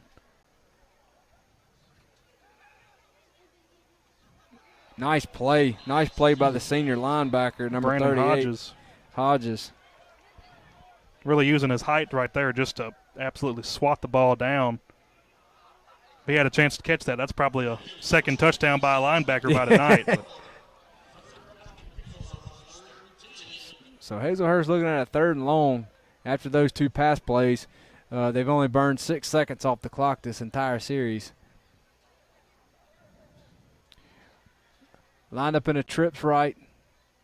Split out to the left. Got a blitz coming. Give to the middle. Right play call, but we just made a really good play.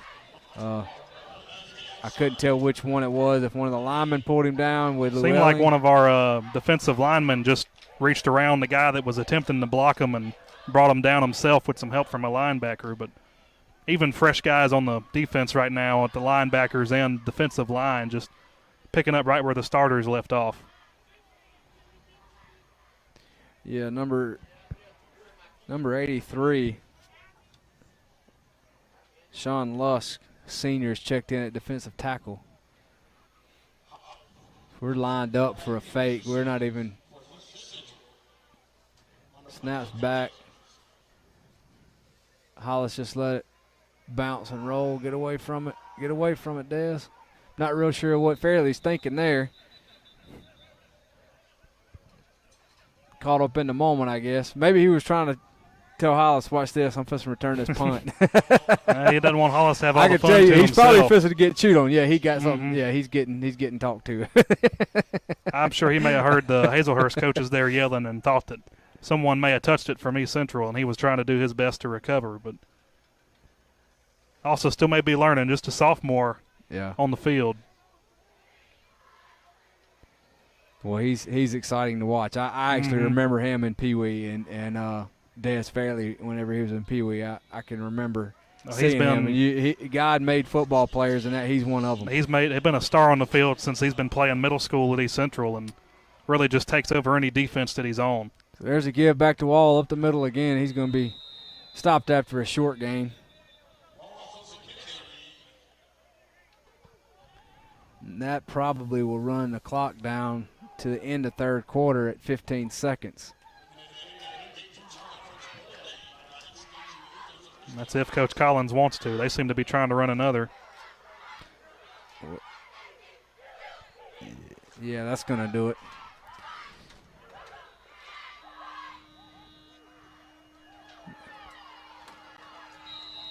So we have reached the 4th quarter. at the 10:15 hour, the 10th hour. Finally. So we'll wrap the third quarter here. 28-6, East Central leads. You're watching East Central Hornet football on WGUD. Scenario. Work has sent you cross country.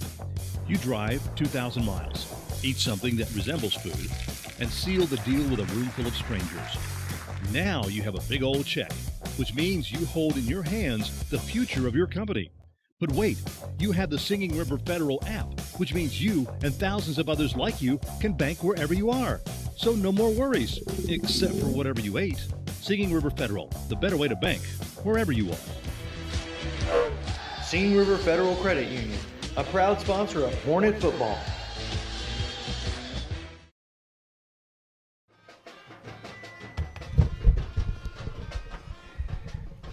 We're back here from Hazlehurst High School, where the East Central Hornets have had their way thus far in the contest against the Hazlehurst Indians, 28-6.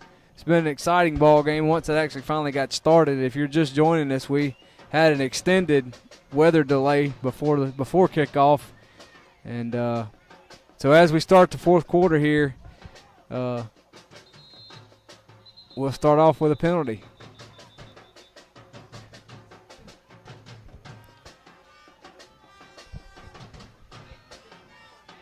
And like we said earlier in the game, East Central's been very improved this game, but from last week in penalty yardage, and I think that's really only the second or third penalty on offense. Much improved in the way of unforced. There's been a couple, as you alluded to, chop blocks or clips, I guess I should say. But no touchdown takeaway penalties like last week. East Central breaks huddle, runs to the line of scrimmage.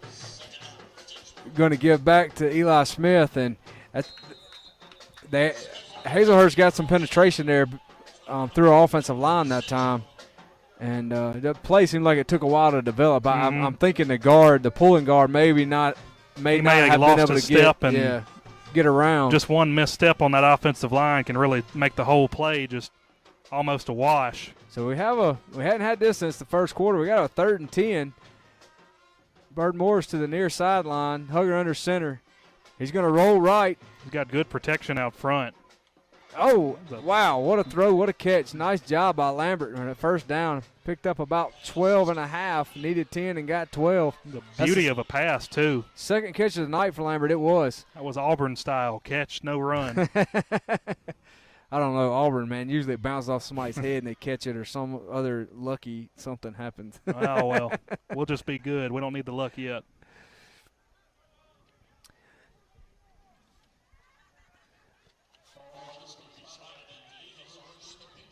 Andrew Marble checks in along with Garriga in the backfield. Oh, I think that was Fant that moved. No, excuse me. It's left offensive tackle, not sure which one. Jumped off sides, just anxious, wanting to make a play.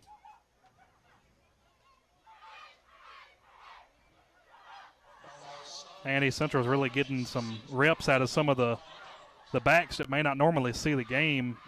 I think Eli's still in there, but Garriga's in there, and like you said, Andrew Marble in there, and really just developing even more players that they can go to later in the season. So, going to give it to Marble. I think that's who that was. He had a 2 on his jersey. Yeah, Marble on the carry for. He just really ran into a wash there. Hazlehurst seems to have found a second wind on the defensive line, and just kind of beat East Central at the line there. Dustin Mears checks in at wingback. Fant goes to the far sideline. Hugger's under center. He looks left, throws left. There's a go route. Oh, he's not going to be able to get it off. Very athletic play there. I thought he was going to get sacked. We talked earlier about that out and up. That's what Fant ran. He was wide open. He had a step. And just like we said earlier, the whole last quarter they were setting up Fant close to the line, running short out routes, nothing too fancy, and then right there they had it, but just pressure off the outside overwhelmed Hugger. But he did an excellent job to keep the play going. I thought he was sacked. I really did. Very athletic play. And that's just something else he can bring to the table, that while, even though he may be beat in the pocket, he can extend that play and really had a chance to throw it downfield, but showed some smarts for a junior and decided to keep it himself and not risk anything. So the clock is ticking on down now, under the 9-minute mark. We're about a 3rd and 15. He's going to give to Eli Smith. He's going to be spun down and actually picked up 2 yards after what looked like was going to be about a 2-yard loss. So we got a 4th down. Awkward position on the field, 35-yard line. I feel like he'll go for it. No, he's sending out the punt team, I think. Yeah, we're punting it. This is just this awkward zone on the field, just Yeah, too far for a kick, really too close for a punt, but I'm punt really can get him in the surprised. 10. Maybe we fake. I'm really surprised that we're punting just because we've moved the ball really well. Oh, fake to Fant. That was a to the excellent upback design. He's got a chance to got score. one One man. tackler to miss. Yeah, he's gonna run it down and be brought down at the 5-yard line. I was gonna say I didn't see punting there. But East Central sold it well. Really surprised Hazlehurst let that happen. I'll be honest. Nice play by Fant. Able to get the ball, get around the end, made a move, and has set the offense up to score yet again. And what would be the nail in the coffin, I think is safe to say at this point, with just over 7 minutes to go in the fourth quarter, 28-6. And that fake punt probably just took the last bit of energy Hazlehurst may have had for the game. So your backs are Smith, Mears, and Andrew Marble, and he just scored in untouched for a 7-yard. Perfect hole in the line by the offensive lineman there. And set up very well by that fake punt from Brady Fant.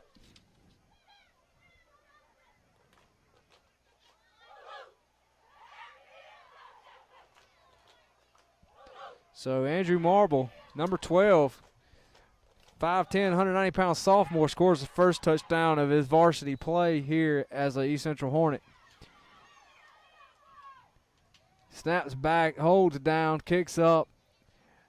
Ferris is true again for his 5th extra point of the evening.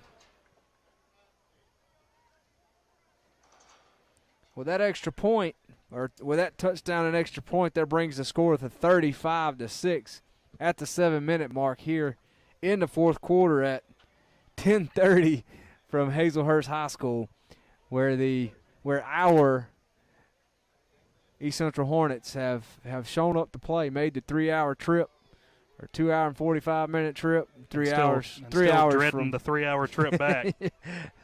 Be a wee hour of the morning arrival, sure, back in Hurley. But whoa, that's a big moth.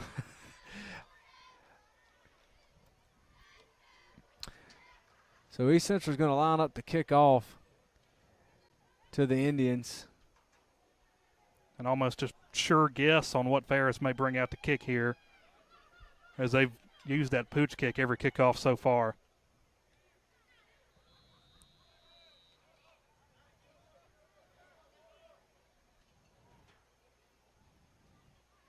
Although he's lining up slightly different on this one.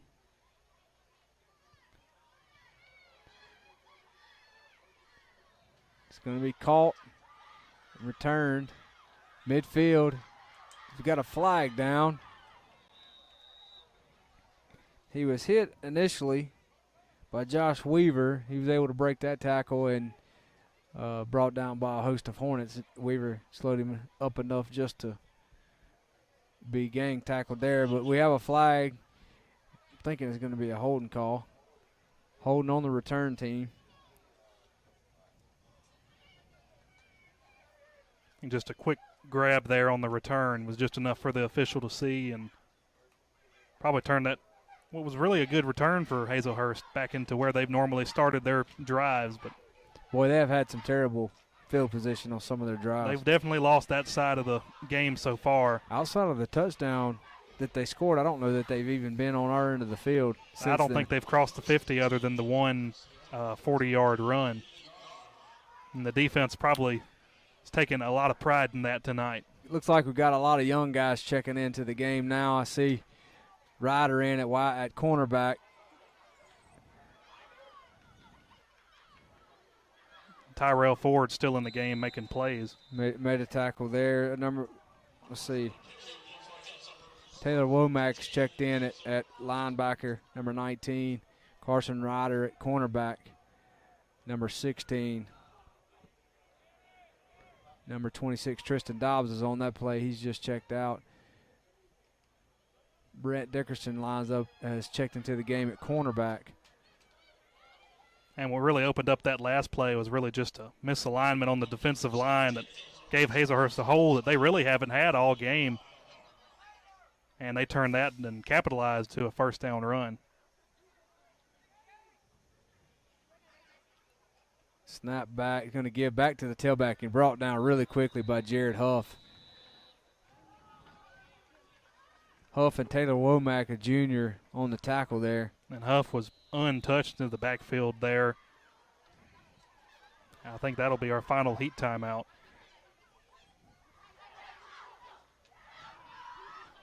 Maybe they're going to run the clock on through the heat timeout. We're down under 5:30. He stopped it. So we have a heat timeout at supposed to be in the 6 minute, but we're at the 5:30 mark.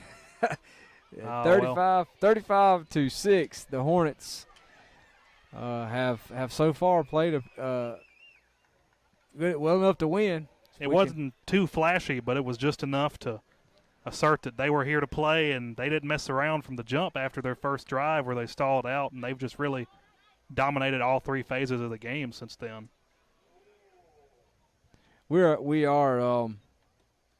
much improved. Not to be overly critical of last season's special teams bunch, but honestly, our special teams are better this year. Kicking game, punting and kicking, kickoffs and field goals is a lot stronger this year. And last year there was kind of the rare kicking battle going on throughout the season where Tyler Ferris would handle some kickoffs, but another kicker who's since graduated would come in for extra points and possibly punts. But this year they have it figured out, and Tyler Ferris is coming to his own and has really become reliable at the kicker position. Snaps back. Back's going to be brought down by a host of Hornets. Got a lot of white jerseys out there getting reps in now. Glad to see it. Corey Key, number 65, is checked into the game at linebacker. Number 83, a defensive lineman, Sean Lusk, he's a senior, is checked in at defensive tackle. And East Central just continue building on that depth for later in the year, because as past seasons show that they may need that depth throughout the remainder of district play. Well, you never know when you're going to lose one on an injury or, So number 32, junior Dalton Green's checked in at the defensive end position. Single back set, he's going to give to the back. And it looked like, Green rode him down and going to give him credit for that tackle. Nice job coming off the end. And Hazlehurst just seems to have found their stride with more of a power running attack up the middle. Mainly trying to imitate what East Central's been doing all game with a little less flair, but it's been enough so far on this drive in the fourth quarter to keep them on the field. 41, Jake Watts has checked in at linebacker along. There's Huff back in.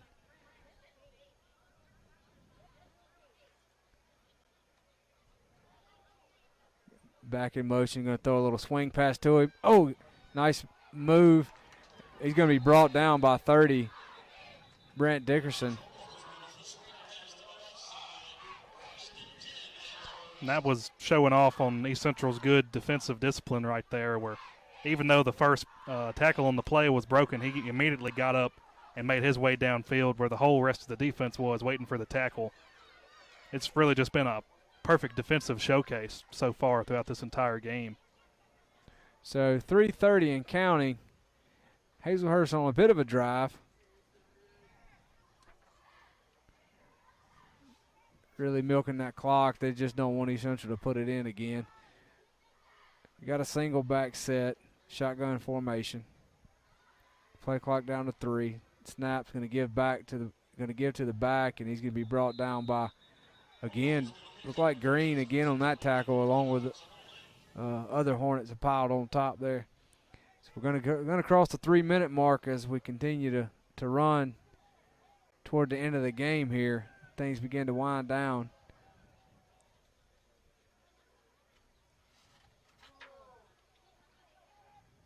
And I'm sure there's some East Central fans appreciating Hazlehurst running the clock like this, trying to get us all headed home a little quicker. I'm going to have to get some food in my belly. I know Hazlehurst ain't down the street tonight. Hazlehurst has some excellent places to eat in downtown, but I'm not sure if they're still open. The single back, shotgun formation. Going to give to the back. He's hit pretty quickly and brought down by a host of Hornets.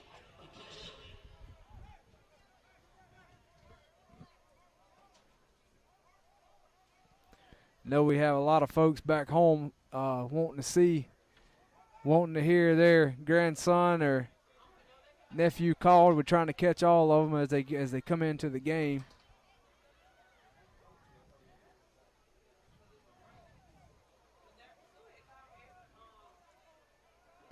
Looks like Tristan Dobbs may have checked in at cornerback over there. I think he may have been in a few snaps ago.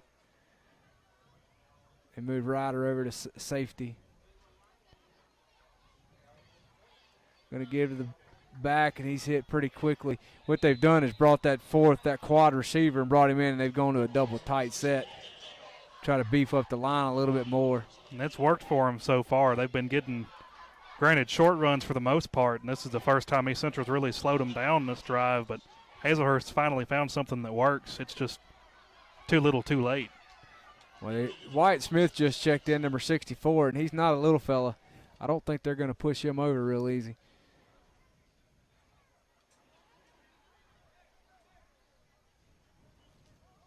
Clock continues to run. We're at the 1-minute mark, 10 seconds on the play clock.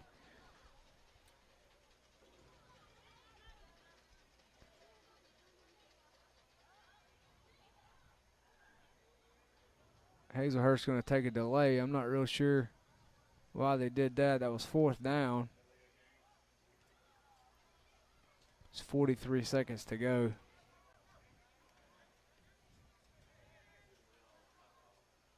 That backs them up 5 yards and looks like they'll bring their punt team onto the field. Yeah, and I doubt East Central does anything more than just take a knee, 1 or 2 kneels. But yeah, I'm not following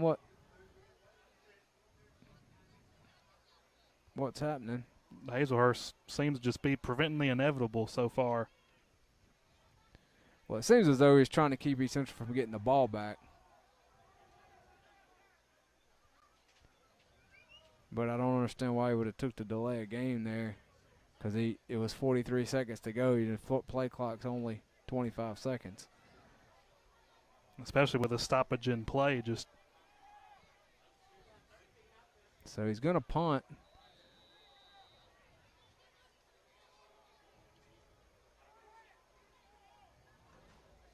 Which is a dangerous proposition as high as they've been snapping the ball. Just let him punt it. It's going to be down in the end zone with 37 seconds to go in the contest.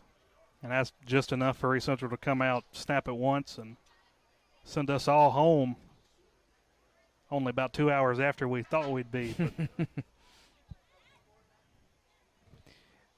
want to make sure we thank all of our, I said earlier in the evening, want to make sure we thank all of our local sponsors and the good folks there in Hurley that make this broadcast happen, and WGUD for taking this on and bringing the broadcast here every Friday night. Thank you so much. Please make sure that you show those folks there in Hurley your business. We're going to break huddle. We may run a play. Mears at wing back. Looks like Brady Fance. Now we're going to go into victory formation and take a knee here. No, we run it. Give it to Mears. He's going to take it around the left end, and it's going to be brought down. No gain. And barring East Central wanting to just run one more play, that should be the last play of the game. And yeah, they're going to seems like it will be. So that'll do it here as the clock runs down under 10 seconds. After a lot of excitement, after a 3-hour drive, a lot of excitement waiting. Appreciate you guys being patient and staying with us. East Central's going to come back to Hurley with a W in their back pocket, 35-6. Not a bad showing. Certainly, Max, a much improved performance from what we saw last week against Van Cleve. They really just played a more complete game on all sides of the ball. They had a special teams touchdown. The defense, Hazlehurst really only crossed the 50-yard line once with their starters in against our starters, and the offense just did what they do best and found their rhythm throughout the game and just never took their foot off the gas and really just took Hazlehurst and gave them a lesson on how to run the ball. Well, it felt like, too, Coach Hudson had some different blitz packages, and certainly our linebackers, maybe after that week, got a little bit of confidence underneath them and kind of better understanding of what they're doing, because they hadn't. I mean, really, there's a lot of film. Well, a lot of film time goes into this. These coaches and then the players also, they have access to this. They haven't had any tape to speak of themselves actually playing in a game. So there was a lot of takeaway. I'm sure a lot of growth happened from last week to this week because of so much, I guess you call it immaturity or just not playing big boy football. Mm-hmm. I mean, a lot of them's played from Pee Wee on up, but this is a different level. This isn't, this isn't middle school. So to have the ability to do that and to see that growth, it's exciting for me, to be honest with you, to see the way we blitzed and got after it today, because those were some athletes out there for Harrison Central, for Hazlehurst, and we flew around the football. I mean, there's bright days ahead for this especially the defensive unit, but even the offense, they were much better. Sam Wall had some big runs there, also in traffic, and he's not a real big guy at 180 pounds. And really, this was the first game they had a chance to play a team that really ran one style of offense. They've only been able to practice against themselves, and they run the wing tee now, and then played Poplarville, which is a phenomenal wing tee team for their jamboree, and then Van Cleve did just enough everything to really keep them on their toes. But like you said, Coach Hudson really opened up all their defensive tricks in this game and really showed off what the linebackers can do. Well, I think it was a good test for them too, because we had advantage on numbers, but it gives these guys an opportunity to sort of see that offense, because that's what. And they'll see it next week with Moss Point. They're a high tempo spread team. We've been vulnerable to that kind of offense. Mm-hmm. So this was really a good historically this was really a good test for them. So now they can go take this film and go prepare, because you can believe Moss Point's going to throw the ball. They played us pretty tough up in Hurley last year, and they have a lot of those guys back. Most of their weapons are returning. So it's looking forward to next week. But as far as tonight, Hollis Porter scored him a touchdown. Deuce had 2 touchdowns, and Andrew Marble, the sophomore, scored his first touchdown of his high school career. So congratulations to you, Andrew. Great night. A lot of young guys got to play tonight. It's always a good thing too, So with that, we encourage you, honor or recognize the social distancing guidelines, whatever they may be next week. If you're able to come down to Moss Point and watch that game down there at Tiger Stadium on Dancer Street, come on down and watch the game. If not, we'll be here to bring you all the fun, excitement of Hornet football. So with that, Max Greeno, Nick D'Angelo, East Central Hornet football on WGUD. Good night.